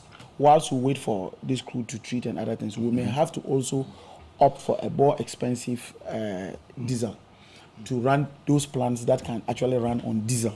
We may need to do that as much as possible. Look, I am worried when you said, and that's one of the scenarios you look. When you get to say, assuming that this problem extends to March, assuming that they do, and it doesn't end on February 16th, but not in March. From March the heat goes up, so demand for electricity is also higher. That makes the problem a bit worse. And at one point we were looking at, okay, is it possible that they could delay till July? July to the rains also come, and when the rains come, the weather also gets a bit cooler, and therefore the consumption rate is so low. But the unfortunate part of the thing is that they cannot afford to move their bill. And I told you, because of insurance purposes and other things, they cannot wait till that part. So we just have that matched in there. So most of it will be that we will have to spend a bit more to buy diesel. Because if you look at KTPP, for example, the Puntama power plant can use light crude oil and can use diesel. So you can run it on diesel. It's just that it's going to be more expensive. But again, whilst we do that, we balance it with other non-power diesel usage. We need to balance that to ensure that if I'm trying to bring foodstuff from, say, the hinterland to Accra, I should have diesel to be able to move the truck, because that is also, there's going to be food matter in this issue. So I think that's okay. We'll resolve it by his grace. We will resolve it, but there's some breaking news coming through right now. So this is breaking news. Let's go to it.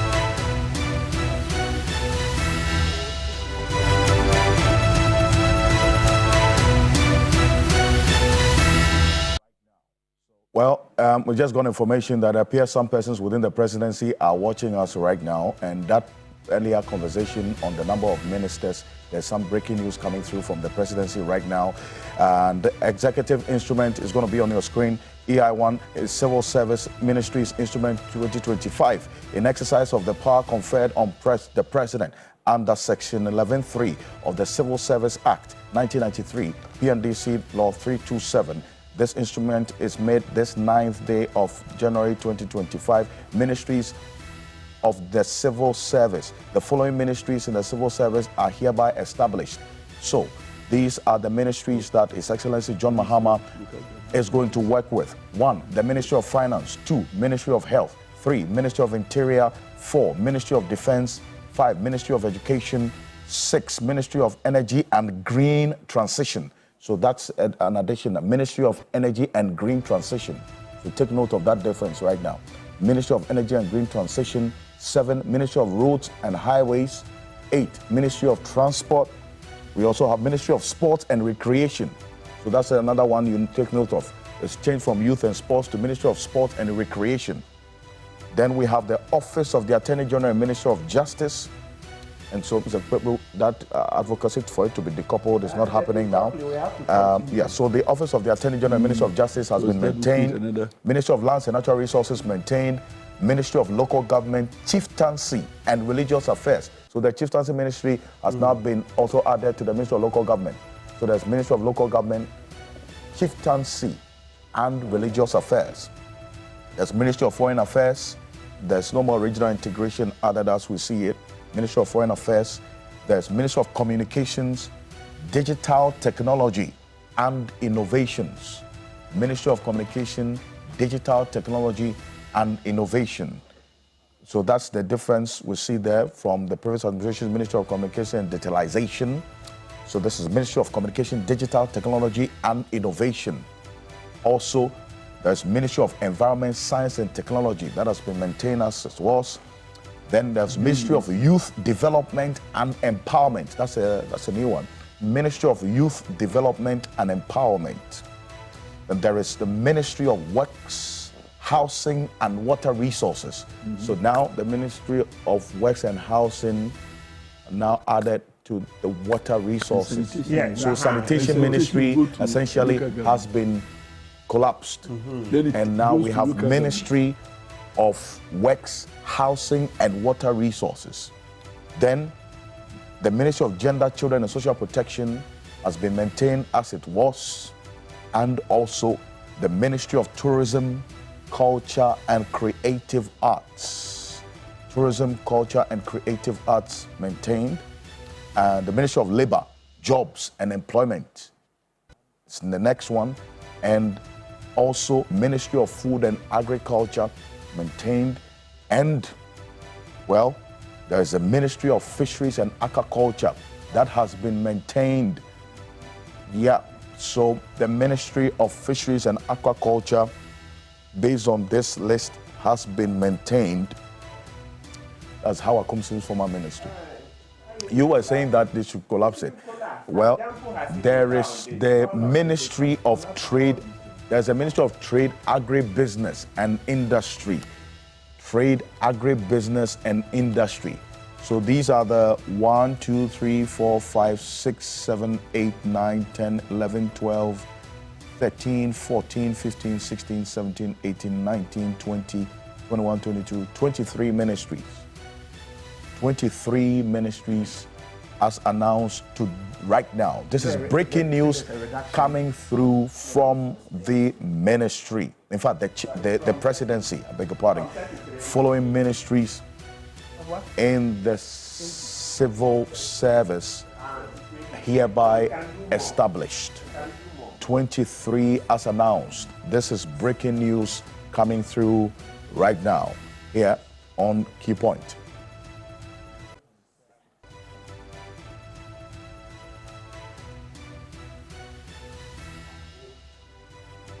I think basically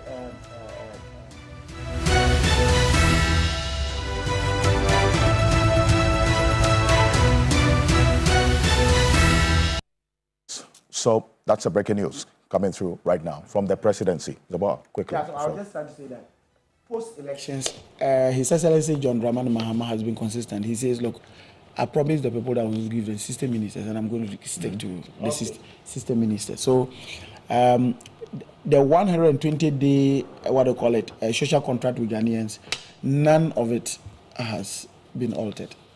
And His Excellency intends to keep them, God willing. And with the graces, the small graces we have, we will, those things will be done. Well, thank you. But that is much beyond what others had proposed as well. Some of the ministries that, there had been that proposal for it to be mentioned. But see, I just realize people are reacting to the fisheries issues. Yes, the fisheries and aquaculture has been maintained. Let me tell you, the fisheries is a big enclave. Look, you are looking at the activity, and agri in particular, yes, I can agree that you can bring in fisheries into that. But if you look at the fisheries industry, around the coast and other things, it's a very huge thing from Aflao all the way to Axim and what have you. And so I think that I'm not speaking because I'm not part of this decision, but I think that it's an area that you may also need some level of focus. And so that may be the reason why they're keeping it. So. As long as we have 60. Okay. Yeah, 60, yeah. And as long as if you reduce from 30 to 23, it's something that is commendable, even though I would have done more adjustment to put even transport, transport and then roads and highways. And all that. There's a paper that has been researched and written. Yes, and I'm saying, I was a bit surprised when Andy, Honorable Andy Apiakubi was saying, if 60 was, if they couldn't do 60, they could go more. There's a paper that we've researched and written on, and that says that we can even run Ghana with 30 ministries, ministers. Yes. And so I think this is commendable. Yes. I mean, depending on how we look at things, we can all make input and say you could have done X, Y, Z. But generally, if you have reduced ministries from 30 to 23, then it's something that we should commend. And I like the bits about Ministry of Youth Development and Empowerment. Ministry of Youth Development and Empowerment. The idea of talking about Ministry of Youth and Sports and then focusing on only sports. You go to a National Youth Authority and they don't have resources. There's nothing, virtually nothing being done to empower the youth. Has festered or has been with us for many years. And the idea is that, look, if the future belongs to the youth, then the youth must be prepared for the future. And one of the things you do to prepare the youth for the future is to ensure that they are developed and they are empowered so they can be able to be positioned to be able to take over the mantle of leadership from those who are exiting. The practice where now young people are parading on social media and not being empowered, but always resorting to insult, verbal attacks, and some people are making a living just by insulting people on social media. All these things point to a certain bleak future for Ghana. And so I am excited about a ministry that is focused on youth development. Ghana is a youthful population. Essentially, we are a youthful population. And so it is important that we deliberately put in place measures to cater for young people and their development, subsuming youth issues to sports ministry, knowing that the football alone will gobble all the resources that is allocated to that ministry, has been with us. It's a practice that has been with us for far too long, and I'm excited that you have a government who has had this foresight of ensuring that at least if the future belongs to the youth, we put in place a whole ministry that will ensure that youth are developed and empowered and prepared for the future. I commend this whole thing, reduction of ministries from 30 to 23. It's not happened. And so it's not happened before. And we want to have more positive, unprecedented achievements. Under Mr. Akufo-Addo, everything was unprecedented, but in a negative way. Everything was unprecedented. Everything? But yeah, virtually everything was unprecedented, but in a negative way. Akufo-Addo is reputed to have had the biggest size government in the history of actually Ghanaian politics from independence. Biggest size government. Everything unprecedented. Yeah. He couldn't do any meaningful reshuffle. He couldn't downsize. He couldn't do anything. And so if you have a president who is reducing the number of ministries from 30 to 23 and saying he's going to run Ghana with 60 ministers, and somebody is saying, well, if 60 is too small, we should. And some people were also mocking at him. How is he going to run Ghana with just 60 ministers? They are ignorant. They should Google this paper. Ministerial appointment and government expenditure in Ghana's Fourth Republic. Google it. Written by myself and Alas and Amzoya Suleimana of the from the sociology department of the University of Ghana. Look at that paper, and it makes the point. If we do the necessary scrappings, realignments, and all that, we can even run Ghana with 30 ministers. Most of the jobs that are created, ministries that are created, are needless jobs for the boys. But you people, you used to tout yourself that before getting into power, you had your monies, you had your resources, you had your houses, you had your V8s and all that. So what do you need the job for the boys for? We are talking about governing a country in a manner that brings about development. The practice of having a big-size government is always amount to you fetching water with basket. Because every resources that comes is spent on V8s. You are V8 for ministers. You have to give them gardeners. You have to give them day watchmen, night watchmen, chauffeurs, and cooks, and you pay all manner of things, as a way of expenditure on them. We hope that reduces this time round. Well, it's going. I mean, if at least, if for nothing at all, reduction of ministries from 30 to 23, something that should have a certain impact.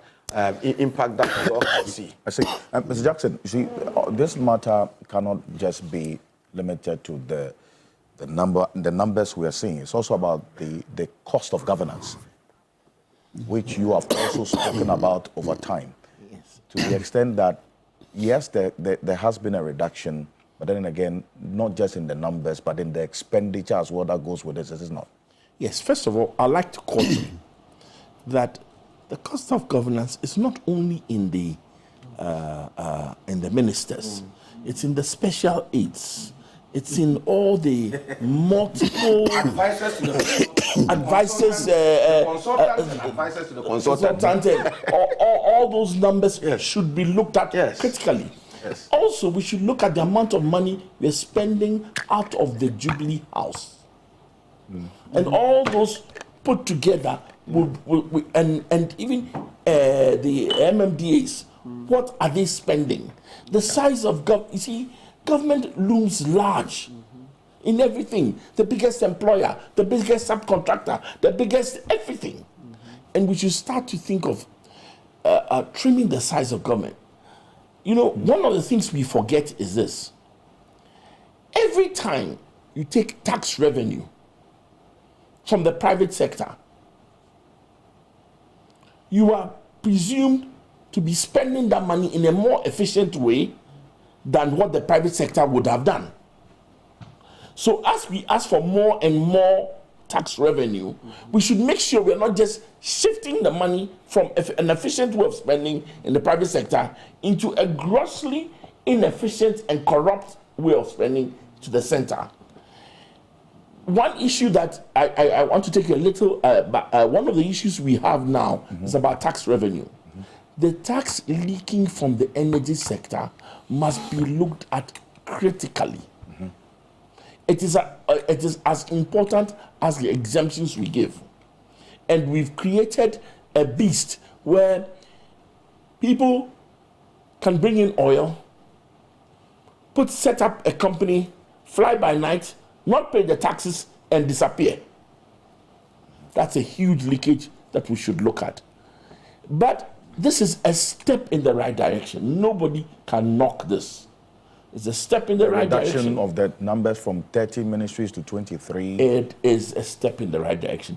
First of all, it signals to the whole country that the central government is prepared to take the lead in the things that we have to do to bring our budget under control, to start to cut our coat according to our size. Remember that the crisis we've described today, we're not going to get out of it without any pain. We can't spend our way out of this crisis. We're going to have to sit down and take some hard decisions, make some hard choices. We're going to have to look at some of our programs and say, we can't do this, and we can't do this, and we can't do this. We've just heard that to keep the lights on, we're going to have to spend a lot more money. Comes from one purse. Once we make the choice to make the lights on, we have to look at all the other choices we are making and decide whether those choices make sense. It's indeed. Well, we're still talking about the numbers already. The permutations are going on. If you look at this ministry, there are 23 of them. If they are all going to have deputies, let's assume, if it's even one deputy, council, that would then double it up to 46. Then you have 16 regional ministers. That's 50. That's 62. You see. That's so more then than it means some ministries should not maybe have some ministries will not have deputies. That is the only way the 60 ministers promise will be fulfilled. Because if we're going to do what we're used to, and all ministries have two deputies. Yes, and some ministries have two deputies and so on. But let's assume that all these ministries have one deputy. That's going to be some of the ministries which is not going to happen. Finance. So if you look at this, finance, which ministry should not have a deputy? So that's 16 ministers. Fisheries ministry. The new one, youth development. Youth development shouldn't have. And then sports and creation. Sports, the kinds of things that they do there. Council. No, sports is just GFA. There's a GFA that manages the main sports. They should use the technocrats. Yes, the technocrats. They should use the directorate and the technocrats. Yes. They shouldn't create new deputy ministerial appointments. A lot of the technocrats have to go because they aided the Kufuado in the loot, create loot and share. So a lot of them have to give way. You're talking about the career. Yes, a lot of them have to be shifted around. They are usually the ones who teach them. You can be transferring them. But they have security of tenure. They are civil service procedures. So let us not throw everything overboard. Of wrongdoers really address a problem. No. So but have we found wrongdoers? No. As for the technocrats, you see, civil servants, they have security of tenure. And ideally, they are people, one of their features is permanence. Government come, government go, they are there. They have been there, some have worked there for 40 years. Some have worked there for 30 years. So they are the ones who provide the laps upon which the politicians sit to govern. Apart from the being Attorney General, that the Constitution required that you should be a lawyer. You don't need any expertise in any of the ministerial roles to be able to function there. You don't have to have knowledge in finance to become a minister of finance. Actually, one of the best ministers under Kufuor's time was Kwame Ado-Kufuor. He was a judge, one of the best ministers, and was a minister for defense. But he's a medical practitioner. And so it is these civil servants and technocrats who haven't gained the knowledge, expertise, and experience will be offering advice to the ministers as to what to do and what not to do. Unfortunately, what we have done as a people, maybe from independence up to now, is that we have politicized the civil service. That's the main point. The idea, point you made we are always, recruiting. I have a question for you, Doc. Is even academia not politicized? I don't think so. I don't think you're being. I don't think you're being. No. You see, academia. No. Please. It depends on. This is the warning that I sounded. It depends on. Please. It depends on what you are looking out for. Okay, and then what's examples? Please. What examples? Let's move on. The examples that you want to cite. Okay, I am academic from the University of Ghana. Okay, and Martin just mentioned something that even selecting vice chancellors. I know how vice chancellors are selected. We recently give a second chance to renewal of appointment to our vice chancellor. The process is done by the people in the university themselves. No government has any role to play. I'm telling you, no government has any role. You can talk about council members were there. Some council members are not appointed by government. Some council members are appointed by the government, but they are in a minority. Oh yes, the council said they have no role. Yes. No. They have no role. They are in a minority. The council it's largely influenced. That's not what I'm telling you. Thank you very much. By the politics, the ruling government. You think if they didn't like Professor Anfu should be there? No. Please. Don't. No. I've also been there. They had no role. No, I will not let you. No, this is pure ignorance. No, Martin, this is pure ignorance. If you don't know, if you don't know, you are spewing ignorance. If you don't know, don't spew it. No, because I was there. I was there. No, Prof. Thank you very much. I'm a member of the council, and I'm telling you that you don't know what you're talking about. And you said, and your time, what happened? I was MPP member representing SRC. I'm not saying you are what MPP. You politicize the SRC. Of course, I was talking to my party. Thank you. But the point is this: if we were talking, the fact that you were doing MPP politics doesn't mean that everybody on the council does MPP politics. No, you do it. Don't generalize. This fallacy of fancy generalization, please. For whatever it is, when you say that we are ignorant, it's not fair. It's not fair. Who is ignorant here? Martin, what I'm saying is that the fact that you have no information does not mean that you should spew what. You say we are spewing ignorance. Who is ignorant here on this panel? If you don't know something and you are saying it falsely, are you not spewing ignorance? I have been a member of council before. And so am I ignorant about what happened? Please. You have made your point. Your microphones are off.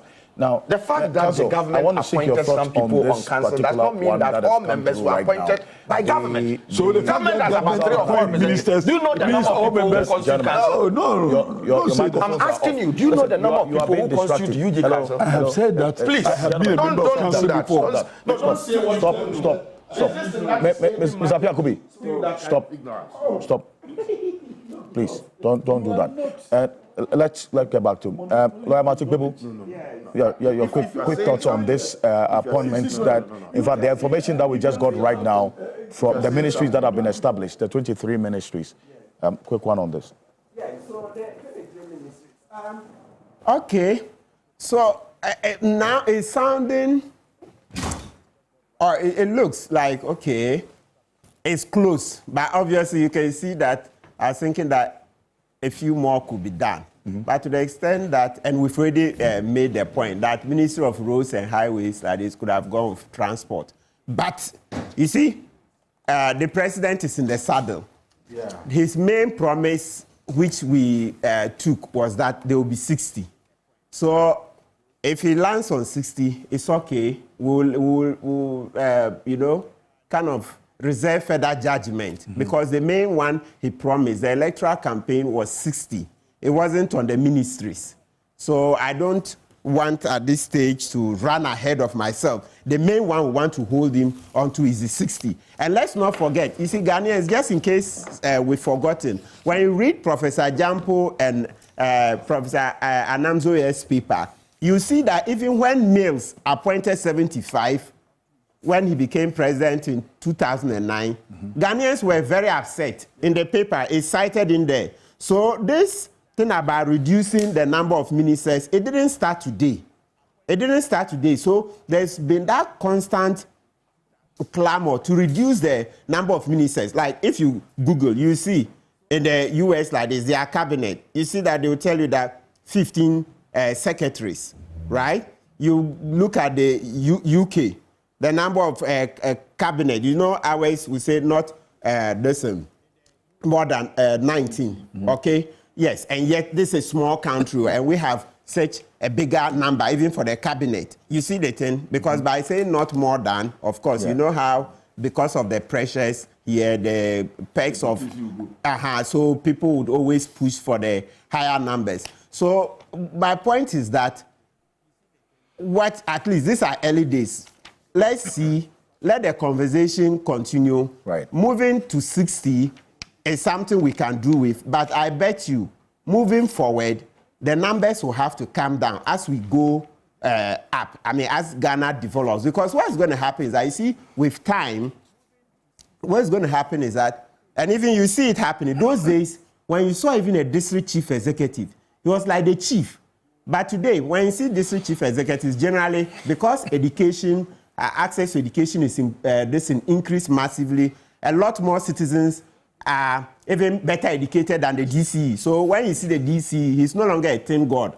But in the 70s, 80s, 90s, you saw that the DCE was usually far better educated than the rest of the people in the community, etc. So it puts him in a kind of higher position. The same thing goes for the ministers. But today, what do you see? A lot of the ministers are even our students sitting here. We teach, we taught them, etc. So when the minister comes, of course, yeah, you respect him as a human being, but for him to get extra, he has to prove a lot more through what he says, but not just by coming to sit or coming into an office as a minister. No. So the point I'm making is that as we develop, as access to education increases, economic opportunity also increase, what you would find is that a lot more citizens will be empowered, and so there won't be so much in the title minister. It's already diminishing. You see, it's diminishing. Right. So what would happen is that even this 60 is going to come down, just like the way you see how America is, how many times? More than 100 times bigger than Ghana. I mean, the size of their economy is more than 100 times bigger than the Ghanaian economy. Yet, they don't have 60 ministers. Look at the UK. They are more than 100 times bigger than Ghana, the size of the economy, I mean. Yet, they don't have 60 ministers. Theirs are less, right? So that's where we are headed for. More economic development, lesser ministries, and lesser ministers. So let's continue. Well, Mr. Piakubi, I'll bring you in on this, but this is, if you're just joining us, a breaking news that came through earlier.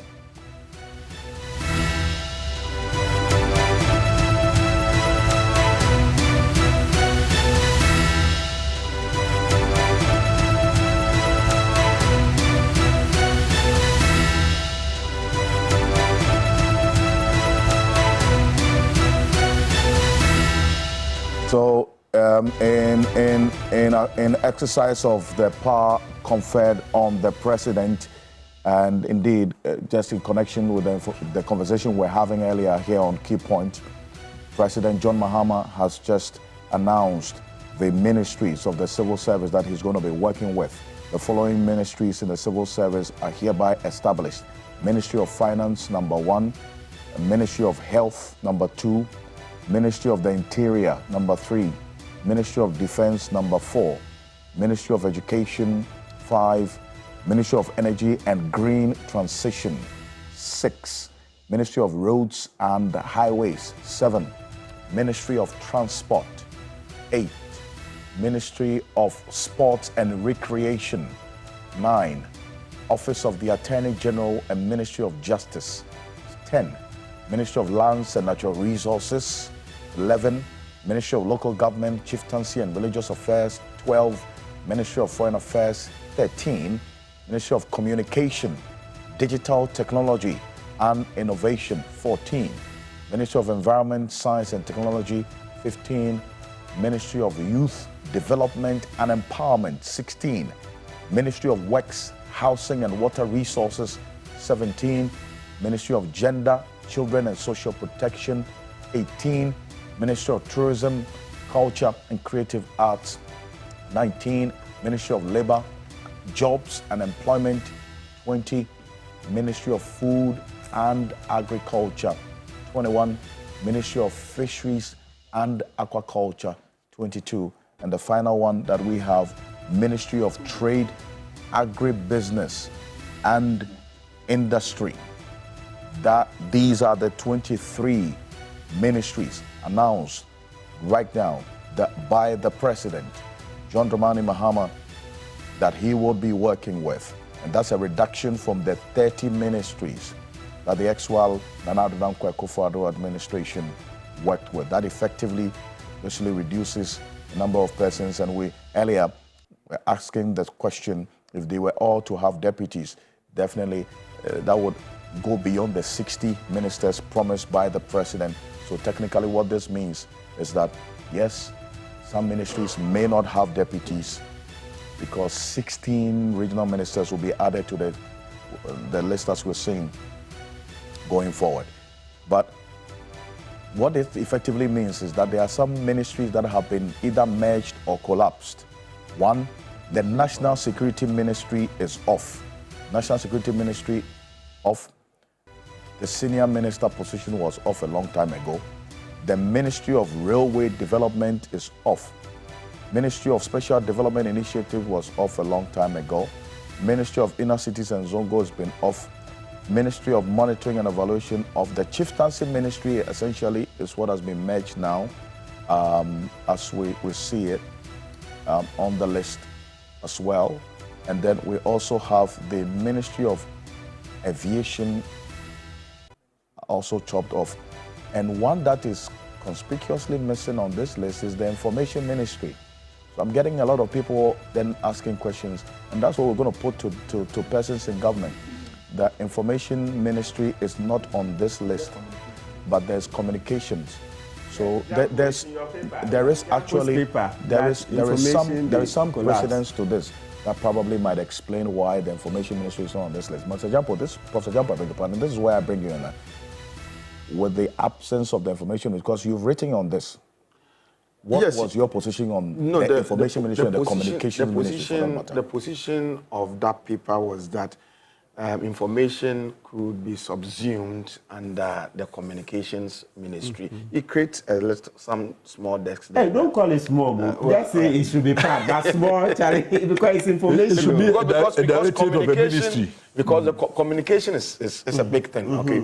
So you could have information subsumed and direct. I don't know whether they've read that a directory within the ministry. Yes, I don't know whether they've read that paper, but then way back, this paper was published way back in, we wrote it in 2007, published way back in 2010, 2011, and we made that point. So I am not surprised if we don't have Information Ministry there. And you see, the idea of cutting down or reducing the size of government is about scrapping, it's about realignment, and it's also about collapsing and ministries, and it's also about creating new relevant ones and all that. So I think that is what has been done. Okay. And look, if leaders will say things and then immediately begin to act in a manner that makes people see that they mean business, then the hopes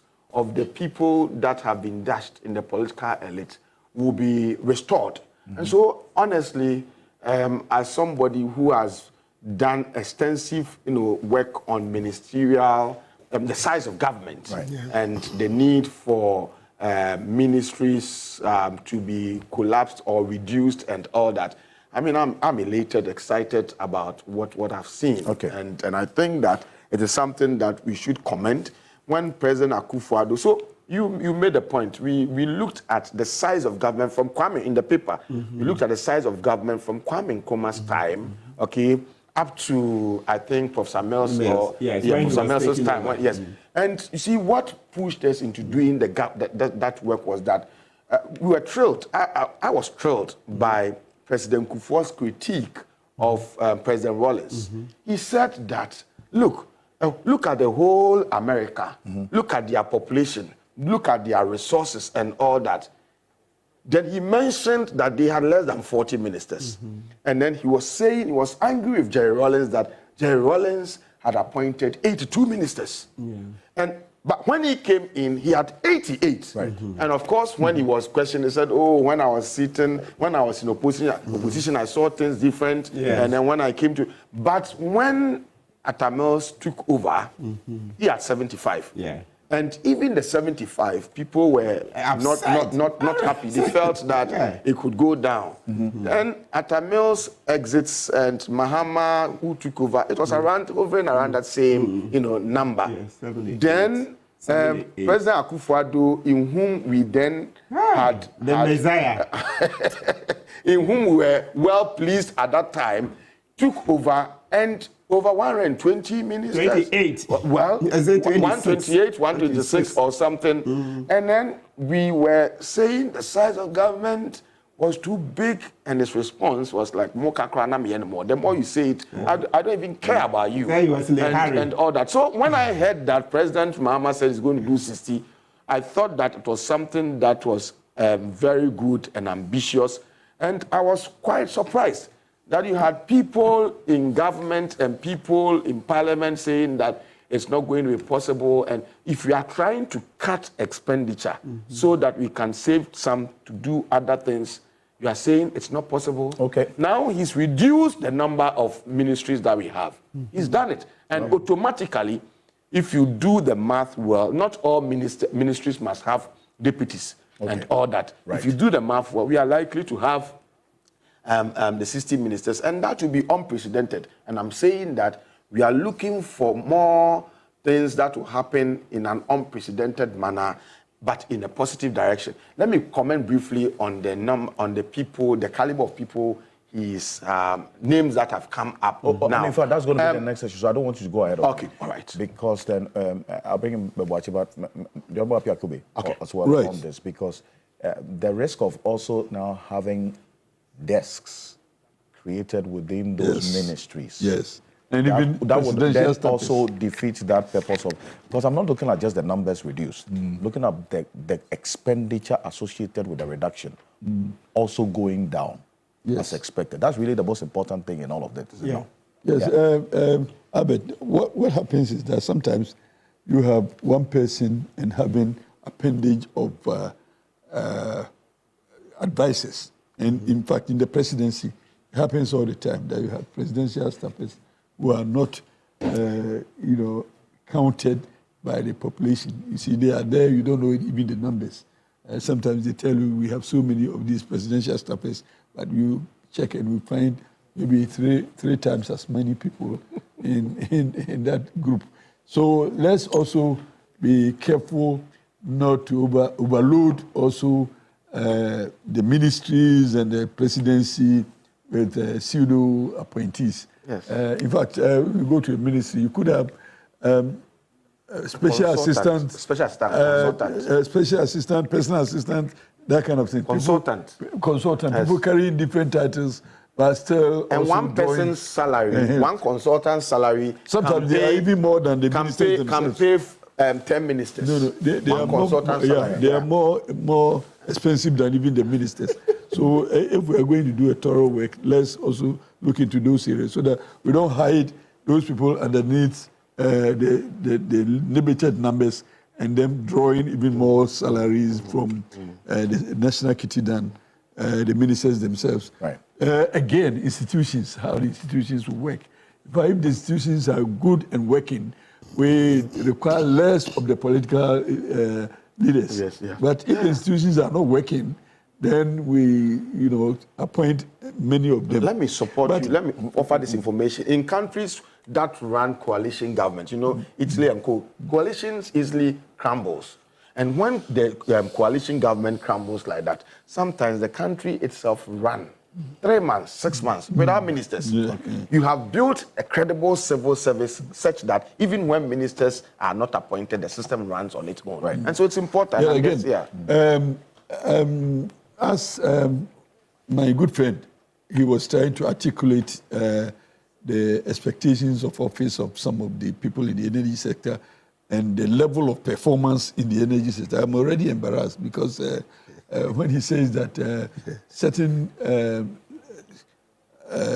legislative functions are even not performed by people who have been appointed by certain statutes, are not even responding to the expectations of the office as per the statutory appointments. That is dangerous. Did we go or did we come? And again, when they finish, they only just wash their hands and go home, and as if nothing happened.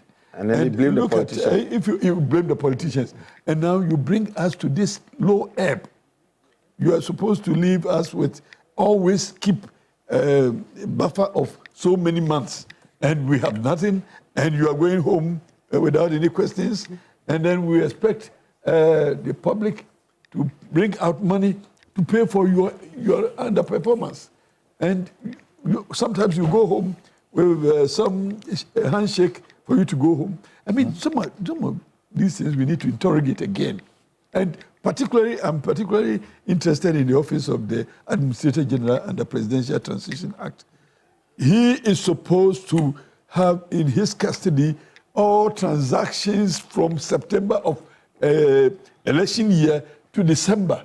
The reason is that you don't know whether the government is continuing or there's going to be a new government coming. So this is a recommendation you are making? No. Because they are supposed to end by September. Specific law. No, they're supposed to receive information up to September.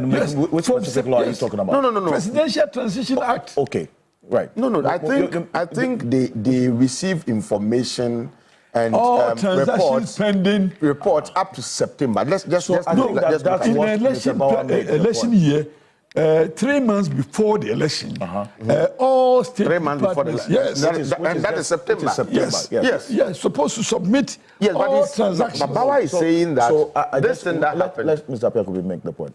So I'm saying that it is a requirement under the law that those people you are mentioning, even in the energy sector, they're supposed to have filed their transactions, the positions, the negotiations, everything with the Administration General before we even get into the election season. Okay. And therefore, if in the event that there is change of government, that information that we are grappling with will be available from the Administrator General. And that Administrator General would have found out that in September, we didn't have the cover of so many weeks of storage of crude. And that would have been to the knowledge of the public, so that we won't come to the transition period and the day before the handover that all these issues are emerging. Right. So I'm saying that if we held people like that to the expectations of the office, then we'll come this far and then come to this point, and then we'll be looking at behind us, see who did what and who didn't do what. Okay. So it's important that we respond to the law. Digital space, they have added it to communication. Yes. In contemporary times, somebody somehow will call himself a blogger and start bringing out all kinds of information. Some of them incorrect information. Others, as my good friend was saying, just create a platform to insult people, and it happens, and it appears that we don't have solution to that. You understand? So this ministry is going to take charge of it? So this ministry is supposed to give us a security of the digital space so that it is not abused. Right. In fact, because of the abuse in the digital space, we are all not safe. Okay. You will be sleeping and somebody will be talking about you as if you are a devil. And again, the last but not least, the Transition Act itself, we need to look at it and make sure that it works well. And all public officers who have statutory mandate, let's ensure that they deliver to that mandate. If you don't, you should face the law. Thank you. Mr. Bachi, Now, getting to the issues that you were raising earlier, but just a quick thought on, now we are seeing the Ministry of Energy having green transition added to it as well. Ministry of Energy and green transition. I know that for you at ASEP, the last time I was in your office, you are running on solar, you drive electric cars. So this green revolution, you are in there already. He's had a lot of money. But tell me about it. What's your thought on this green transition? But now he doesn't talk to me again. What's this green transition? Your thoughts on the green transition added to the Ministry of Energy? You are not rich. You want to be his friend. Okay, rich. Thanks, Alfred. I think it is really the way to go. I didn't really expect it, but to give it a sharp focus, also highlight appreciation of the trends and how things are moving globally. And it is important that Ghana aligns, and I'm happy that the government is actually identifying the need to highlight how green the world is going, not just the adoption, but also the need to participate in the technology and the economics of things. And therefore, if there is that sharp focus, it helps all of us to contribute to shaping that future. And to let Professor Jampo know, it's actually cheaper to go green at this point. So you're rather living an expensive life than I do. Interesting.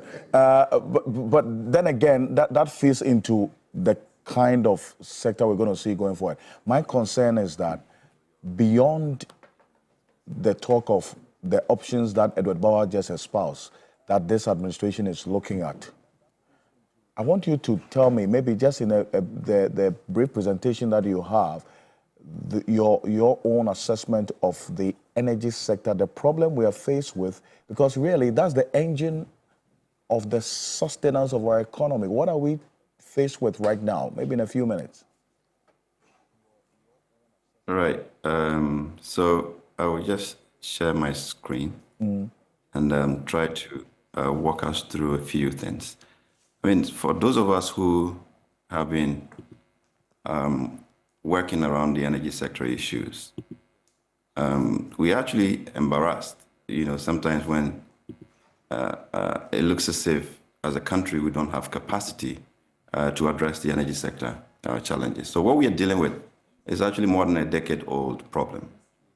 And for a country to brood over these problems for that long, we are actually telling ourselves that we are simply incapable of doing that. I don't think that is the case. It's actually the intervention of political settlements, greed, that keeps highlighting and bringing this problem to the fore.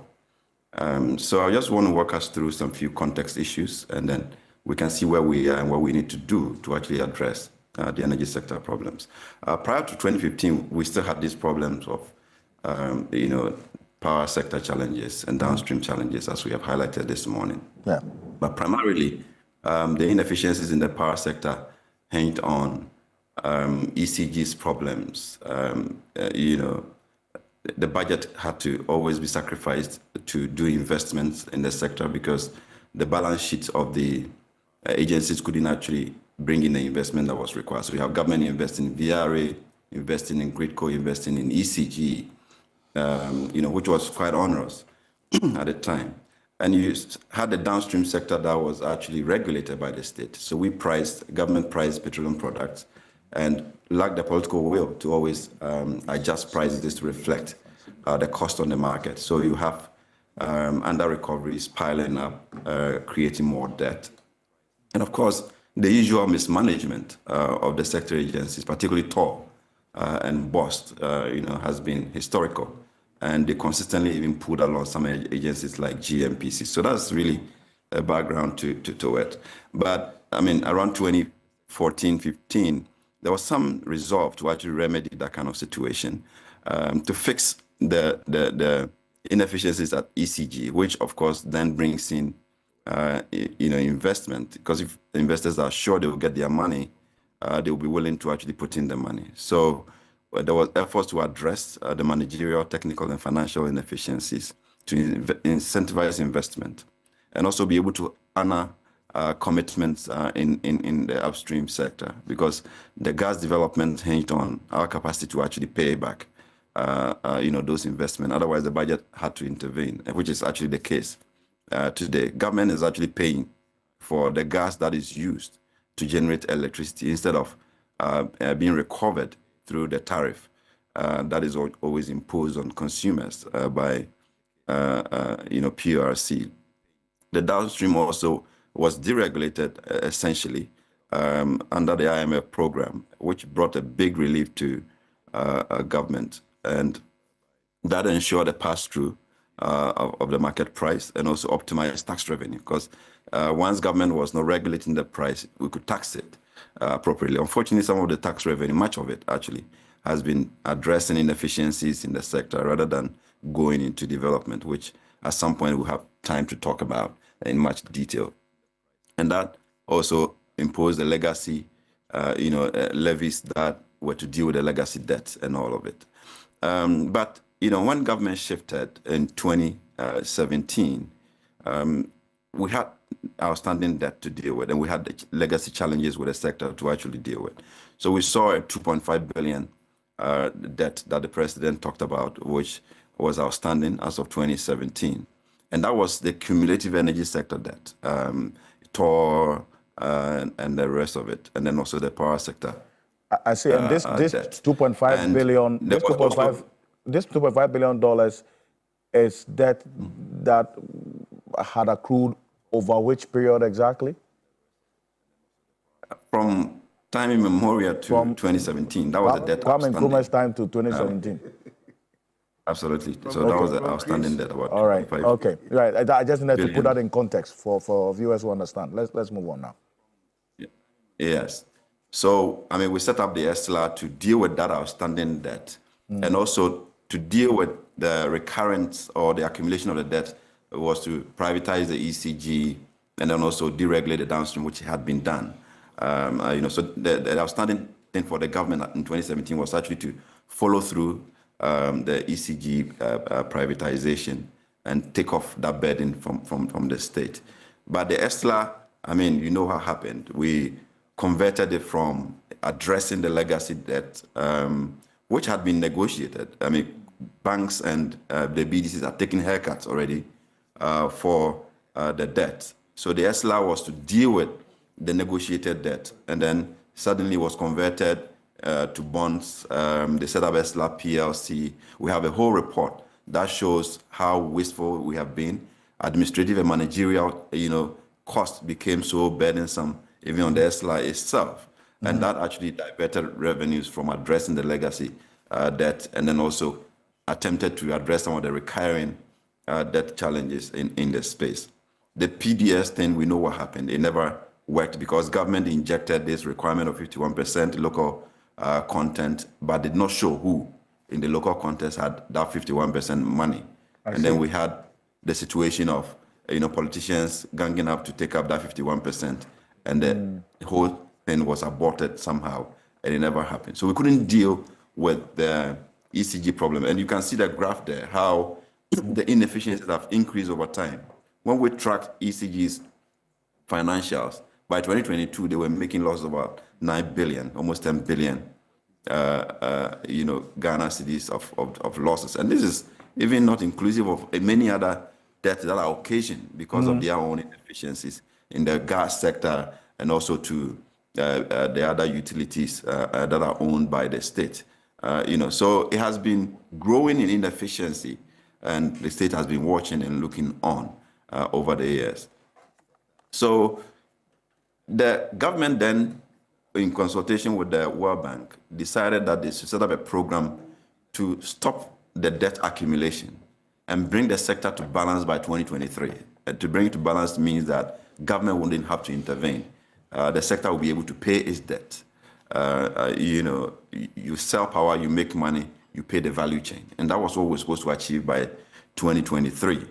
And at business as usual, if we didn't change that, the projection was that we're going to have to cough $12.5 billion to be able to keep the sector running, or that would be the under recoveries that would occasion at business as usual situation. So we're supposed to avert the 12.5 billion debt accumulation, which was to crystallize in 2023. The inefficiencies grew, and this is government report. The diagram or the graph you see there is actually government data from the ESRP report. So you're talking about the energy sector recovery program, essentially? Recovery program. Okay. So, right. I mean, they highlight that the projection of 12.5 billion by 2023 had actually gone up to 14.5 billion dollars, and they show how it actually happened. Even though they talk about some interventions that reduce it, to the 14.5, it could have been worse. And I've been saying that some interventions like the Russian-Ukraine war actually saved us, because that made sure that we didn't commit to some of the LNG projects that were above, gas demand at the time. If they had come in, we would have been paying about $1 billion a year for gas that we did not need between 2018 and 2021. But we're saved, somehow when it was supposed to crystallize at the point that Shell was supposed to activate the contract. Then this war started. Gas demand in Europe went so high, and people were, LNG was selling around $30 plus when our contract was around $17. So they didn't have incentive to sell to Ghana. So we're saved by that scenario. Right. But of course, if you look at this graph, you see that the inefficiency in the sector has actually worsened over time. Expected collection losses has worsened by almost $400 million. Losses have worsened by $800 million. Operational costs have worsened by $530 million. Wow. Generation sector, every sector has worsened. In spite of that, you see the green line here, which actually shows that even with all these worsening situations, the public have actually paid about $1.9 billion in ESLA to actually keep it where it is today. The Ministry of Finance has actually injected about $3.7 billion of revenue. And imagine what this could do to education. Indeed. If we didn't have this energy sector problems. Imagine what this can do to the road sector if we're not sacrificing our resources for this.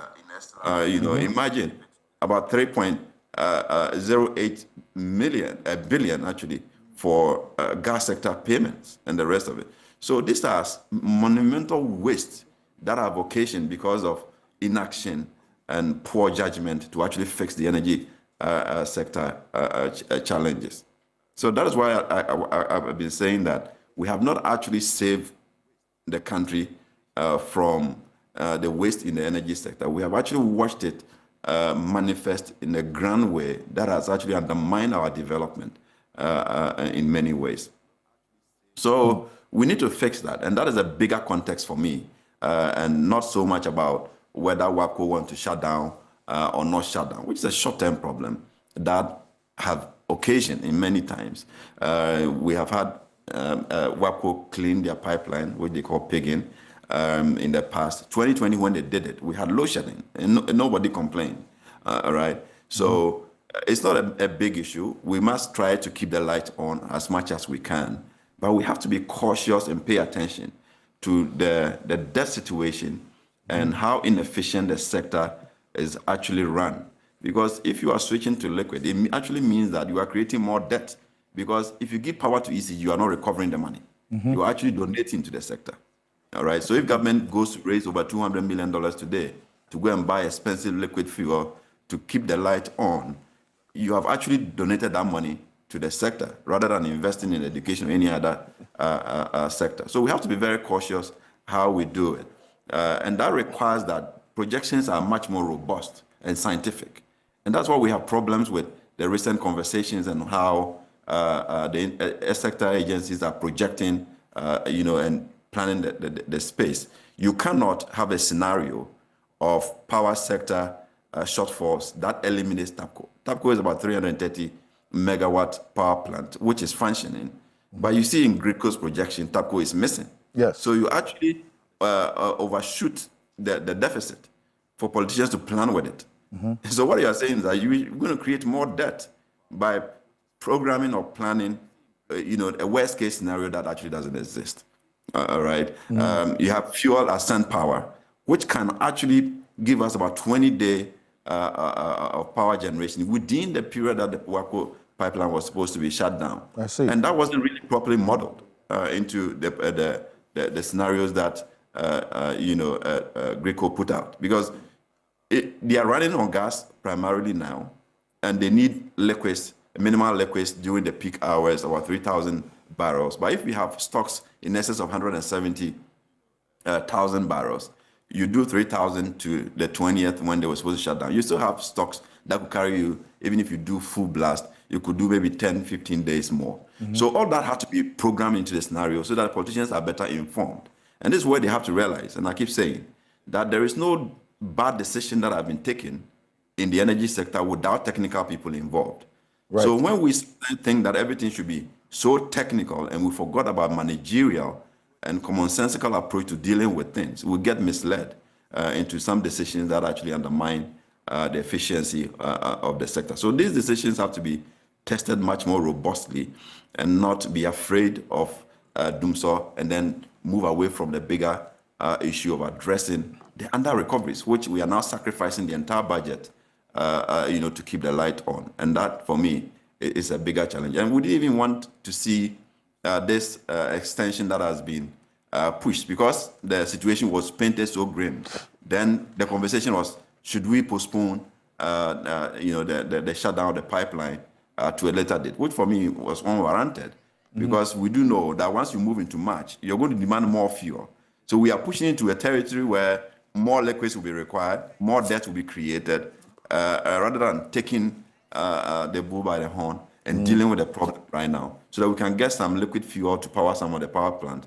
And my thinking is that you now push it to a point where the system integrity will be maintained. You'll be able to keep the light on, rather than pushing it to the limit where you think you must have zero load shedding in that space. We need to really address that. But ultimately, we have to fix ECG, and that should be the biggest priority of government. And your proposal is that it should be privatized. We should just let it go. There's no sector that bleeds Ghana, like ECG, and it's not worth keeping it.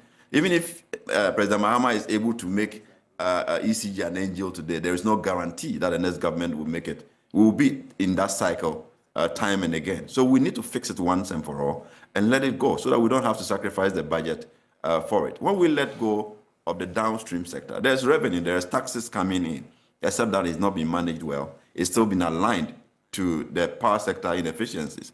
So the tax revenue that we are getting from the downstream are still going back to fixing the inefficiencies in the power sector. We need to let ECG go quickly so that we can be able to fix it. And that could help us generate tax revenue even into the future, because once you're able to optimize the space, bring power to balance, and also reduce the inefficiencies, the cost of power could come down, and that could be an avenue to actually tax it and make revenue. You see, and I'm going to hold you on that question, because whenever this conversation about privatization comes up, then the cost to the consumer conversation also comes in. And so with the state delivering this essential good of electricity, the element of profitability is not the first point of consideration. If we're going to privatize it, then Prof. Jampo is asked a question that is on the minds of many consumers. Would that lead to cost reduction for the consumer, or because the private person is profit-oriented, that could also influence the cost that the consumer eventually pays for the electricity? You see, power is not more important than tomatoes. It's not more essential than rice, all right? So whenever governments and politicians tell you that it's an essential sector, we need to keep it, we have to watch them closely and carefully. It's often the political economy context, political settlements, and that's what happens. Some people manage it, become so rich at the expense of the state, and they keep telling you that if you hand it to the private sector, it's not going to work. But the reality is that the government is powerful at all times, and that's why you regulate the private sector. The private sector can put in their money, but you tell them what to do with the money, or what they do in that space. Telco's sector, with all these challenges, we have the state regulating the private sector in the space, the banking sector. With Bank of Ghana's inefficiencies and problems, they are still managing and regulating the banking sector. They can wake up the next morning and come with regulations for the banks to follow. So it's really the state, owning that authority and power to keep the private sector in check. and not to run excuses that, sacrifices the entire budget to support an inefficient government-run entities. And that has really been the problem. So these sector agencies are running so inefficiently. If you look at the numbers of people that are pushed, there's no private sector that will run with those kind of numbers. And they call it employment, when the budget is actually being sacrificed to pay for those numbers. So we need to really get to that point of efficiency improvement. And again, the bigger point is that government has never been good at regulating itself. PRC cannot do the work when it is ECG that is, has its own members appointed by the same government. They cannot respond to regulatory authority, and that's been the case. You recall when PRC slapped fines on ECG, they haven't paid. MTN cannot say they won't pay fines when NCA, slaps on them. They are regulated, but we need to really move quickly to that point of efficiency to address this kind of problems that we have in the energy sector. Fantastic. Mr. Bache, appreciate you. And stay with me, because this position, in fact, earlier in the week, I think on Thursday, the President, John Mahama, did indicate that the conversation about privatizing ECG is not off the table. In fact, prior to him even being sworn in, he had already engaged the United States government to look at the possible restoration of the $190 million that we lost from the Millennium Challenge Corporation because of this whole PDS and the opacity of that entire engagement in itself. But, Council, you hold a different view that ECG should not be privatized. I mean, this is a conversation depending. Just a quick one. Yes. So Bembuache is a client. Bembuache is the ASAP is the first plaintiff in the case against SML. We want to recover the money. Yeah, Bembuache has fought a lot in the sector. Even in the case we did against Akufo-Addo, the Domlevo matter. Yeah, ASAP was also part. CDD, ASAP, and the other One Ghana movement, Senyo Husi, Samson, Ladia, Yenenyenko. Yeah, they were part. So Wachi does very well in the sector. Except as for privatizing ECG, I'm against it. Totally against it. Look, let's put it bluntly this way. The main challenge we find with ECG is the government interference and the stealing. You see, something that should cost 1 cedi, they will make it 20 cedis. You remember the Haptel contract. Thank God, it's one of the reasons we voted out Akufo-Addo and Bawumia, so that you see the Haptel contract. They are making too much. Even before Haptel came in, the ECG had its own software. But because Bawumia and co wanted to make money, then they brought in Haptel. Well, the issue that someone said is not related. Oh. That the ownership has no relations or involvement with the former vice president. But you know how politicians will do it. He will be insane to write his name there as a shareholder. I am saying it on authority that Bawumia is benefiting from the Haptel contract. Well, people in the industry know it. Yes. People in the industry know it. Akufo-Addo and co. Listen, when you go into ECG, they're rot. So what we need is crazy Ghanaians, and let the president let them work.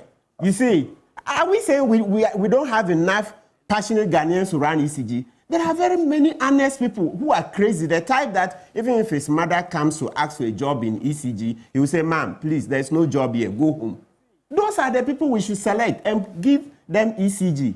If you give it to the ordinary politician or you give it to a greedy, of course, when I say greedy, I'm not insulting. What I mean is that by profile, a lot of business people is greed because the quest to amass so much wealth, greed, right? So if you give it to the normal greedy businessman, he seeks to make money for himself. But that's not what we should be doing for ECG. We need selfless leaders to lead ECG. Are we saying Ghana we don't have enough? Okay. Are we saying we don't have enough? For example, if they handed you ECG, your mom comes to ask for a job there, will you give your mom? The ECG today I hear it. I get irritated. Let me add to that. You see, I also Bembuache makes a lot of sense in his analysis of this situation. It's just that, you see, the idea of asking that we privatize ECG panders to the challenges, within the sector. But those challenges, if they are addressed, state-owned industries and these entities would be able to run, effectively on their own. I was talking to a friend in South Africa, and he was telling me that in South Africa, government schools are top-notch. You see, it is only when you go and misbehave in a government school that they go take you to private school. And private schools are not schools that even parents want to send their children to go. And everything being run about the government there works well. So how come in our part of the world, if things are running by government, they don't work well? And unless we send them to the private sector. So, I think that there are challenges that, like you said, you need people. Sometimes it's the caliber of people we appoint to get some of these things. If you appoint somebody and he's willing to work, and politician is interfering, and he resigns, another person goes. He's not even to resign. He should come and hold a press conference like Martin Amidu and say, this way the president called me to give him 200 million. The next person going there will learn and will work. So let me tie up. Difference in opinion. Let me tie up. So, Ben is laughing, he's smiling. So Ben, what I see in this conversation is that we have to continue the conversation. We keep to continue complaining that no, we are not in favor of privatization, right? You also continue yours. Where I see it going is that eventually the president, so be it JM or the next president, will give up and say, listen, I want us to have an independent process for appointing the MD of ECG. Open it up. Let's take the most stubborn and most honest Ghanaian and put ECG in his hands, the one that we all can go to sleep, knowing that he will not give family and friends, etc. So Ben, please be patient. Let's continue the conversation. Can you imagine when Akufo-Addo was coming? We were so excited. You see, even when he had 126 or even at a point 128 minutes, you see that we didn't complain much.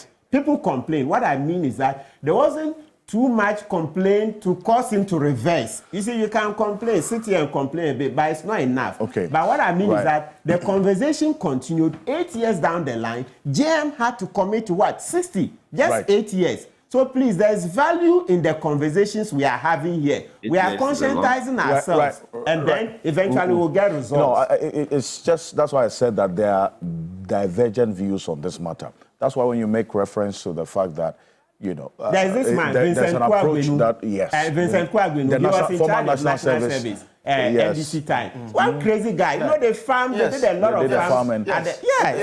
So if Mr. Wachi makes the point that when the state is managing this, it is really at the expense of the Ghanaian people, because you would have people in there who would benefit when the state is managing it.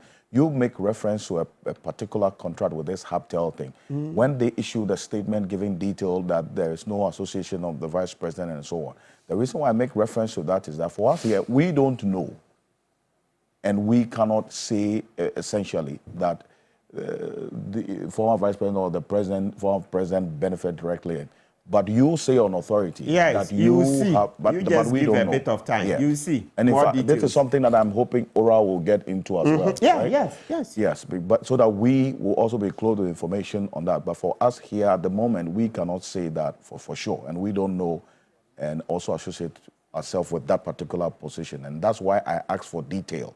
So going forward, if Ora gets it, let us know. So then we can also be in a position to associate and know what is happening or what was the case with this particular. But Mr. Bachi, in two minutes, is this a path that you would support John Mahama to go on? Because he has indicated that, yes, the privatization of ECG is not off the table, as a matter of fact.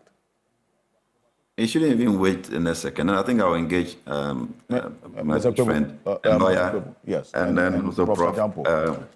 Yes, I'll engage them further. I mean, we are all working for the government, essentially. I mean, I'm sure when Martin begins to unpack his expenditure and tax, he will know that he works for the government more than himself.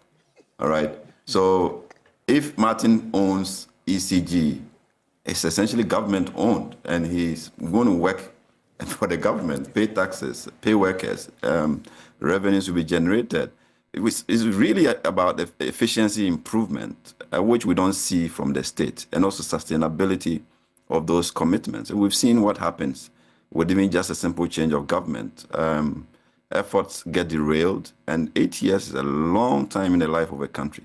If a sector can generate 14 billion, of under recoveries when we have not spent 10% of that on education financing or health financing. We are just wasting our lives, thinking that the government can do business. The government cannot do business. A lot of things are managed by the private sector much more efficiently. I don't think the power sector is different. We need to get the government to regulate the space. And if efficiency improves, we can regulate the private sector. PRC is the one that sets the prices. And they look at your financials and what you are putting in to actually price the electricity for you. I don't think there's any problem with the private sector doing. Maybe the nature of the private sector, we can have a conversation. And sometimes when we say private sector, we immediately think about the foreigner. And maybe that's the conversation we need to have. Yes. Which private sector, who the private person could actually be to actually deliver that value. Mr. Wache, appreciate your time on this, and thank you very much, because this is a conversation that is evolving in many ways. And thank you for the presentation as well. It sets issues in very good perspective with data associated with it for the benefit of our viewers and our listeners as well. So really, thank you very much. Mr. Pekubi, I need to move on to a quick issue because there are some issues as well that we have to deal with. A number of your messages. Ben Boakye is the Executive Director of the Africa Center for Energy Policy, ACEP, one of the foremost energy CSOs we have in this country. Colonel Festus Abuaji says, good morning, Alfred. The Ministry of National Security is conspicuously missing as well. That's interesting and curious. Colonel, thank you very much for your information. In fact, the message you sent to me. Also, good morning, Ayigbe Tamale. Okay, I applaud. Colonel Festus Abuaji, yes. The Ministry of National Security was not a ministry under the previous Mahama administration. Yes, it was. Okay, it became a ministry under President Akufo-Addo. Yeah, indeed. Good morning. He was coordinator or the advisor? He was advisor. Okay. Advisor. It's always been coordinator or advisor. Advisor, yeah. You remember? The coordinator is civil service. Brigadier General Nunu Mensah and Bevolate, all of them, they were not ministries. Yes, over the period. Yes. Then there's advisor. Yes. This one says, good morning, Mr. Kanse and your lovely guests. I applaud President John Mahama for taking a huge step towards positive change by reducing the number of ministries from 30 to 23 through an executive instrument. He's showing that even small actions can lead to significant progress, just like ancient Chinese proverb. Thank you very much. Boy. Anyway. Felix says, I was surprised not to see the information ministry, you say. Thank you. That has been explained. Professor Jampo makes reference to a paper. In fact, you can Google it. It's an interesting read. S. Wowi from Teple in the Volta region says, good morning, Alfred. I'm beginning to see and feel that Ghana has a future under this current leadership. I believe strongly that with all the necessary support, Ghana will go far in terms of good governance. But we are watching with keen interest how our leaders selected by the president will lead. Thank you. Thank you very much. This one also says, good morning, Alfred and your team. It says the divergent views and opinions expressed on your program every day is one that makes Ghana rich in ideas. I'm just hoping that this government will be a listening one indeed and not in words, as we saw in the previous administration. Musa Abattoir in Aswansi says, Alfred, President Mahama has once again demonstrated exemplary leadership by initiating immediate investigations into the tragic deaths during the 2020 and 2024 elections. This bold step shows his unwavering commitment to justice and accountability. Yes, indeed. That's, in fact, his first assignment to the IGP to investigate the deaths of the 8 persons in 2020, 6 in 2024. Imagine that. Mohammed from Salaga, good morning. Listening to Mr. Jackson, does it not vindicate Professor Jampo's submission that the MPP should not be criticizing and allow the experts and those who love Ghana to talk? I really think Herbert Krampa and chief directors must appear before the Public Accounts Committee, you say. Thank you very much. This one here, John Kofi. My inquiry, most of the power producers in Ghana are described as independent. If that is the case, then why the honors for procuring fuels for their power production places on the government and of Ghana, and why the conversation even about privatization in the first place, you say. Thank you very much for your message this morning. Good morning, Alfred. Where are the parliamentary candidates whose constituencies are in the election controversies? And so this message leads me to my next issue. And that is the fact that with the 9th Parliament, as we speak, the Ablekuma North constituency is not represented. Earlier in the week, the Electoral Commission tried the recollation of this constituency election results. Some 20 polling station results were not collated. Well, this is the chaos that ensued there. And there are 2 presiding officers of some 2 polling stations who indicated that the pink sheets, one said the pink sheet that he signed, the original one, had been altered. And that the one he signed didn't have rejected ballots. The one that was showed at the recollation center had rejected ballots. So he said, no, he can't do that. And then the other one also said, look, he's done with his job. He's resigned, he's going. I wanted to take a look at this. The young man, the argument is on again, trying to find out what has led to this other argument. They are questioning the authentication of this man seated here, who is exactly.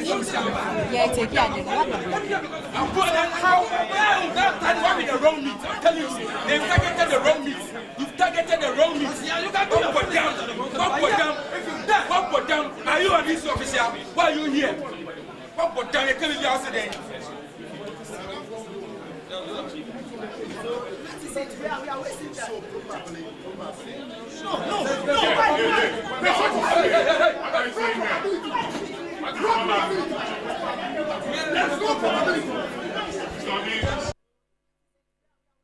Rashid Tanko Computer is the Deputy Director of IT and Elections for the NDC. I still have the Honorable Andiapia Kobi, former Member of Parliament for the Asanchachim North for the MPP. Dr. Rashid Tanko, good morning. Welcome. Good morning, Alfred. It's good to have you. I think it's the first time you're here on a Saturday morning.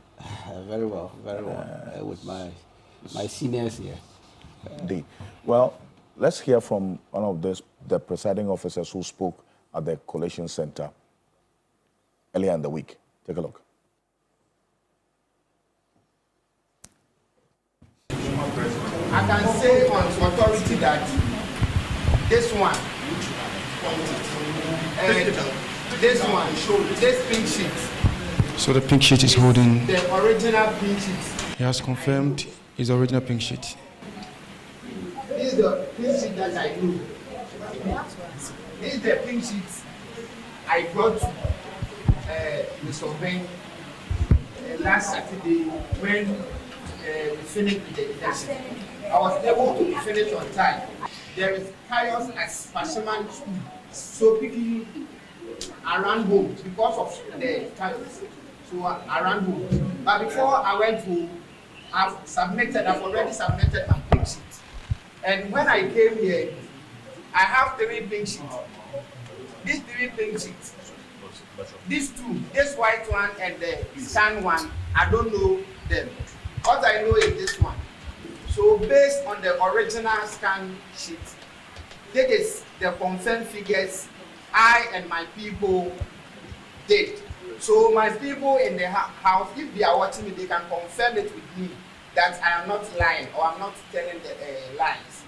They can come and screen it or show it to the. Well, so, Dr. Shitanko, what exactly was happening in there? Your people were there. What's going on? Alfred, let me put it on record. Whatever was going on there was completely illegal. Completely illegal. The NDC is totally against what was going on there. In fact, we are not lawless political party.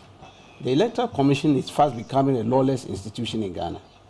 And we must take a second look at the behavior of these commissioners and other things. They've constituted themselves into some island where they think that they are above the laws of this country. They choose and pick. Now, when we went to High Court on this Mandemos matter, after the Supreme Court referred us back to the High Court, we waited for the trial judge ruling on that fateful Saturday. Something happened. In fact, your reporters were in the court. Something happened during the reading of the ruling by the High Court judge. Clearly, it shows us there was some under dealing somewhere. he virtually brought one ruling for the 4 set of cases that were filed.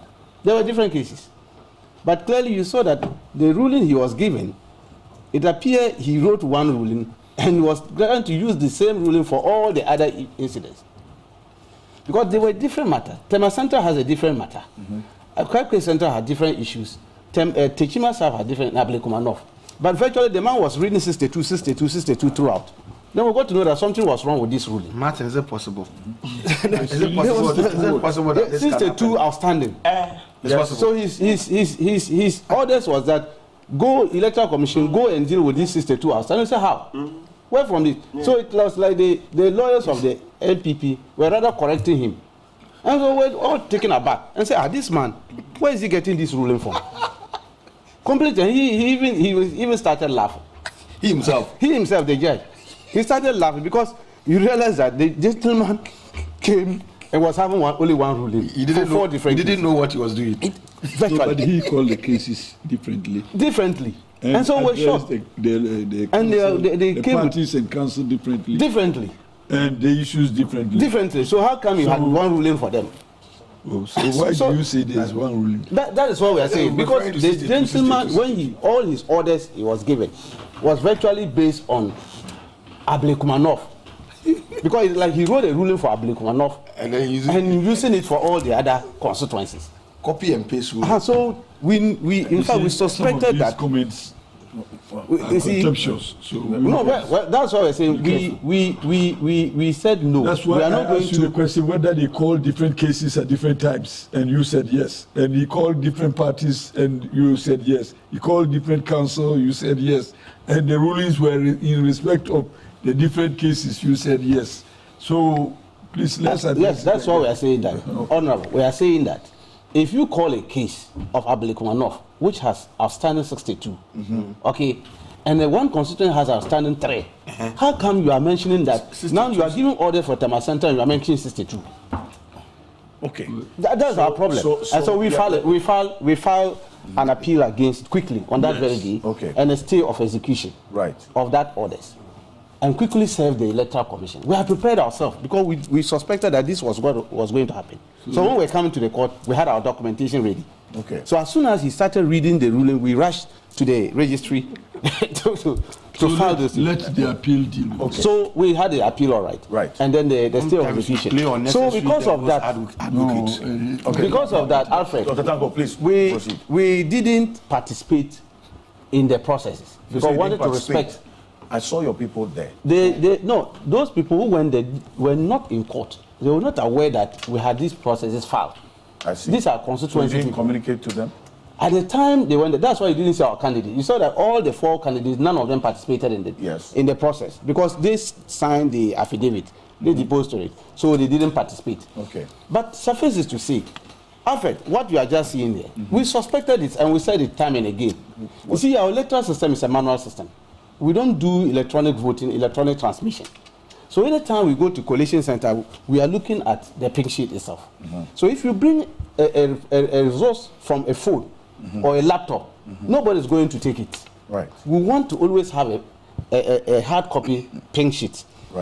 Now, when we went to IPAC, in fact, I represented the party at NDC. On the issue of Blakemore, before we even went to the court, the NPP told us at that meeting that they don't have any of the pink sheets. We agreed that we don't have because there was a vandalism and all that. We lost it. I thought you said they had 25. That's what I'm coming to. They didn't have. The electoral commission also indicated they also don't have. Then quickly Evans came up and said, no, they have scanned copies. And we said, Evans, you know that we don't deal with scanned copies in this our business. Don't bring matter of scanned copies. Because if you are talking of scanned copies, me, I'm trained in digital designing and all that. I'm a graphic designer, my background as well. I can design a pink sheet using a laptop. And I can concoct figures on it and presume that this is a scanned copy of it. So who will accept this kind of thing? So we are not going to deal with any scanned copy. Since you don't have it, tell us the truth, you don't have it, then we'll find an alternative means of finding this resource. So we all agree on it. On the next day that we're going to come, if you don't come with the hard copies, then it means that they don't have any pink sheet. Then you see, with the commissioners can now deal with it. Then this court matter came, this ruling came, and all of a sudden, they arrived there with scanned copies. I see. I said they now forced the EC to accept scanned copies because we were not there. Our MP were not there. That's why we believe that there was a collusion between EC and MPP to rig the election So the recollection that was going on. The recollection that was going on was on the basis of the scanned copies the NPP presented. Presented. But the EC at the emergency IPAC meeting prior to this moment, yes, they said they didn't have the pink sheets for Abdul Kumanov. They said they didn't have any pink sheets. That they have lost all their pink sheets because the pink sheets were destroyed. Yes, they were destroyed, and so they were now relying on scanned copies. So all this recollection you are seeing at Blake Manoff is based on scanned copies. Did you raise concerns about this? No, we raised that at the IPAC. Okay. But after the court ruling, we had not participated. Okay. So all this thing going on, the NDC did not participate. If we were to participate, this kind of thing going on, nothing of that sort would have even surfaced because there was no way we were going to allow this thing to happen. So you're and then, so we haven't gone to the veracity of the matter. Okay. Because we are still pursuing the matter in court. On Monday, we are going to court. You're going to court. The good thing is that they are in court. We are in court. So on Monday, we will appear in court for this stay. And then on 23rd, we are going to Supreme Court. We file another case in Supreme Court to quash the decision of the High Court, the trial judge ruling. Because that ruling was not on the issue as before him. Right. He went into the matter itself. It's like he was ruling on an election petition. It wasn't an election petition. It was mandamus. He was ruling on the mandamus. On the mandamus, but the ruling, if you look at the content of the ruling, it was like an election petition. The man went into the veracity of the matter. What was the content exactly? The content, for instance, he was talking of the issue of people marching at the collation center, attacking the people, vandalizing the district. Is that right? I'm coming. I'm saying we are talking of the ruling. He's asking what was the content, why we think that the matter borders on election petition, not mandamus. No, discussing it is not short. And then we say that, fine, we have difficulties with that. If somebody has issues like that and brought a matter, if you look at the affidavit of the Electoral Commission, it was virtually on this. And that's why they couldn't complete their destiny. And that's why they think that the declarations so made were made under duress and all that. This was his ruling. And we think that that matter can only be dealt under PNDC Law 284, subsection 6920. Come with election petition. It's not about mandamus. You don't run on this issue of mandamus to come and force a trial judge a bucket full of lies because he has not been cross-examined. The one who deposed this thing said all this thing happened there. Who has cross-examined him to find out whether it's true that this thing actually happened?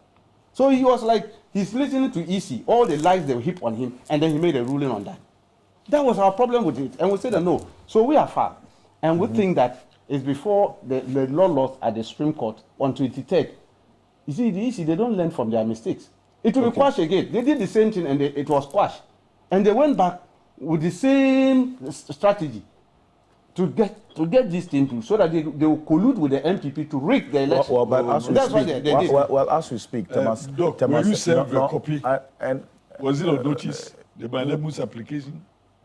It was on notice. It wasn't targeted on it. The mandamus application was targeted at the EC. So yes, but the ruling of the Court of Appeal or the Supreme Court was for them to join the NDC. And we joined. Were you joined? Yeah, we joined. Were you served? We served. Did you respond? We responded. That's why we went to them. Yeah, that is why the ruling came.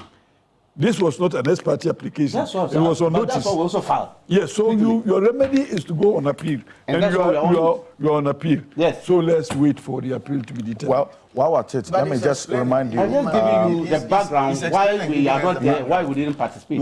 Yes. But of course, when he says that his ruling was... I'll bring you in because there's another issue as what was happening at the Coalition Center. But this morning, if you're watching us, I've been clothed by Kogra Clothing, the best version of you. You can locate Kogra Clothing on the Spintex Road, opposite the Allied Oil Filling Station, ground floor, same building as the Ghana Made store.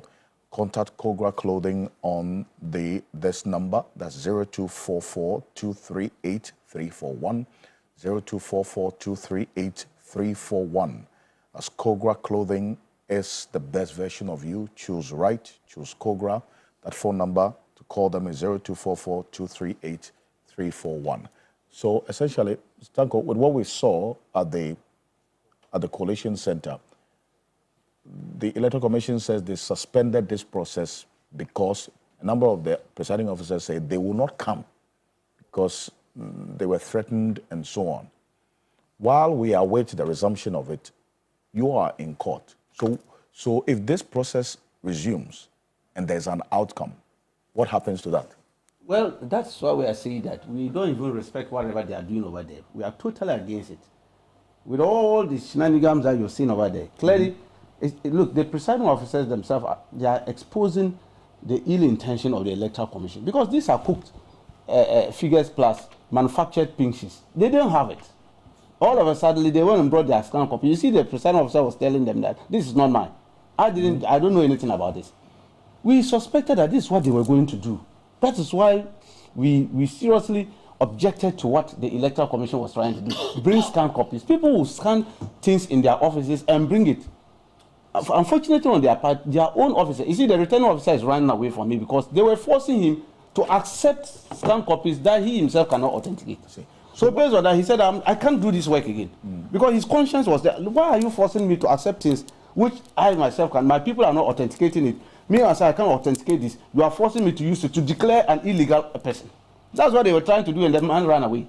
He said, you can take your job, go and do your declaration. In any case, they did that in Tema Central. You know, the officer who came and declared Tema Central was not the returning officer. In our CI, we don't have any deputy returning officer. That day, they appointed someone as deputy returning officer. He even styled himself as a deputy returning officer. You have not fired the returning officer. He has not been sacked. The man is not dead. He's still alive. Yet, you brought in somebody who called himself a deputy returning officer to declare an MPP person a winner. Because the man said, I won't authenticate these two pink sheets you are forcing me to do. I need the parties to come on the same table so we'll all look at it, because there are issues with those two pink sheets. You say, I'm appointing a new deputy returning officer. Come and declare him winner. Those are the things they did over there. So the Tema Central one, you are challenging it as well in court? Yes, and Ablekumanov, Kaikre Central, and Techima South. Now, those issues, people were thinking that the numbers. For instance, they say Techima South, some number of polling stations were not part. Ablekumanov, the same thing, and Tema Central, 3 pink sheets were not part. Alfred, they can declare results with that 2 or 3 polling stations. Okay. If the numbers are, you know the reason. If there is an overvoting in the polling station, no matter what the numbers, it's cancelled. It cannot be added to the one who is following it up. So if a returning officer cancels a polling station because they were overvoting, and you don't go into the veracity of the reason why they were cancelled, they were not part of the declaration. You just sit down and say, 3 polling stations with this huge number of voters in there were not added. If it's added to that, you haven't gone to the pink sheet itself to see the numbers, whether those 3 polling stations overvoting occurred there or not. And so these are the things we are saying, that it's only through election petition that matters of this nature can be resolved. So the commissioners constituting some lawyers or some judges and determining some declarations are not correct or some declarations did not follow any procedure and all that. That's the problem, the bane of the issues we have with them. And we are going to follow through the legal process. The case will be heard on Monday. Yes, on Monday. Please. Yes. I'm happy he ended by saying that they're going to go through the legal process for determination. In fact, that is the right thing to do. So once they are in court, once they have started the process, let us wait for the process to conclude. I want to believe that the reliefs as sought in the court will be addressed when the appropriate evidence is prepared in court. And now that the Supreme Court ruled that the NDC ought to be made parties, they have been made. And they need to also respond to the application. They did. They are also challenging the ruling, which is their right. They go to the Court of Appeal to challenge the ruling. We wait for the Court of Appeal to make a determination pursuant to the filing of all the processes involved. I think we should respect our institutions. Let the ruling come from there. And indeed, if it comes and they are not happy with it, they still have a relief to go through a further appeal. Right. At the end of the day, we will come to a final determination of this matter. And then we can proceed with the process. Well, I think, the best thing to do is to have the matter resolved in court. But an election official feeling pressurized and saying that he's not going to discharge his mandate and duty again, and saying that electoral commission should come and take their job, he wouldn't do it again. it's worrying. I mean, it creates, it deepens. He was the representative of the electoral commission. Yes. Okay. So when you say you come and take your job, what does I have a feeling that he's being compelled or forced to do something against his will or something. And so this tend to deepen the perception that something untoward is being done. And I think that the top echelons of the electoral commission must intervene to ensure that they also, you can cite him, bring him as at the court. Expert witness. Yes. But I think that the top echelons of the commission must also intervene. I mean, we are done with this then, so they should intervene to ensure that a finality is brought to the matter. Professor Ransford Jampo is a professor of political science at the University of Ghana, Legon, and Biapia Kobe, former MP for Asatechum North Constituency. He's a private legal practitioner as well. Dr. Rashid Tanko Computer, Deputy Director of IT and Elections for the NDC. Martin Kwebo is private legal practitioner, member of the oral preparatory team, and also Edward Bauer was with us, Bemboachi as well. And he has extended invitation to me. Gentlemen, thank you so much. He says we've extended invitation to Honorable Apia Kubu. Yes, thank you very much. Yes. And Kwame Owusu Danso, I see the message as well that you sent. Thank you very much. And my name is Alfred Okanse. As I indicated to you, I was clothed this morning by Kogra Clothing, the best version of you. Call them on 0244 238 341, 0244 238 341. My name is Alfred Okanse. Have a great weekend on behalf of the rest of the team.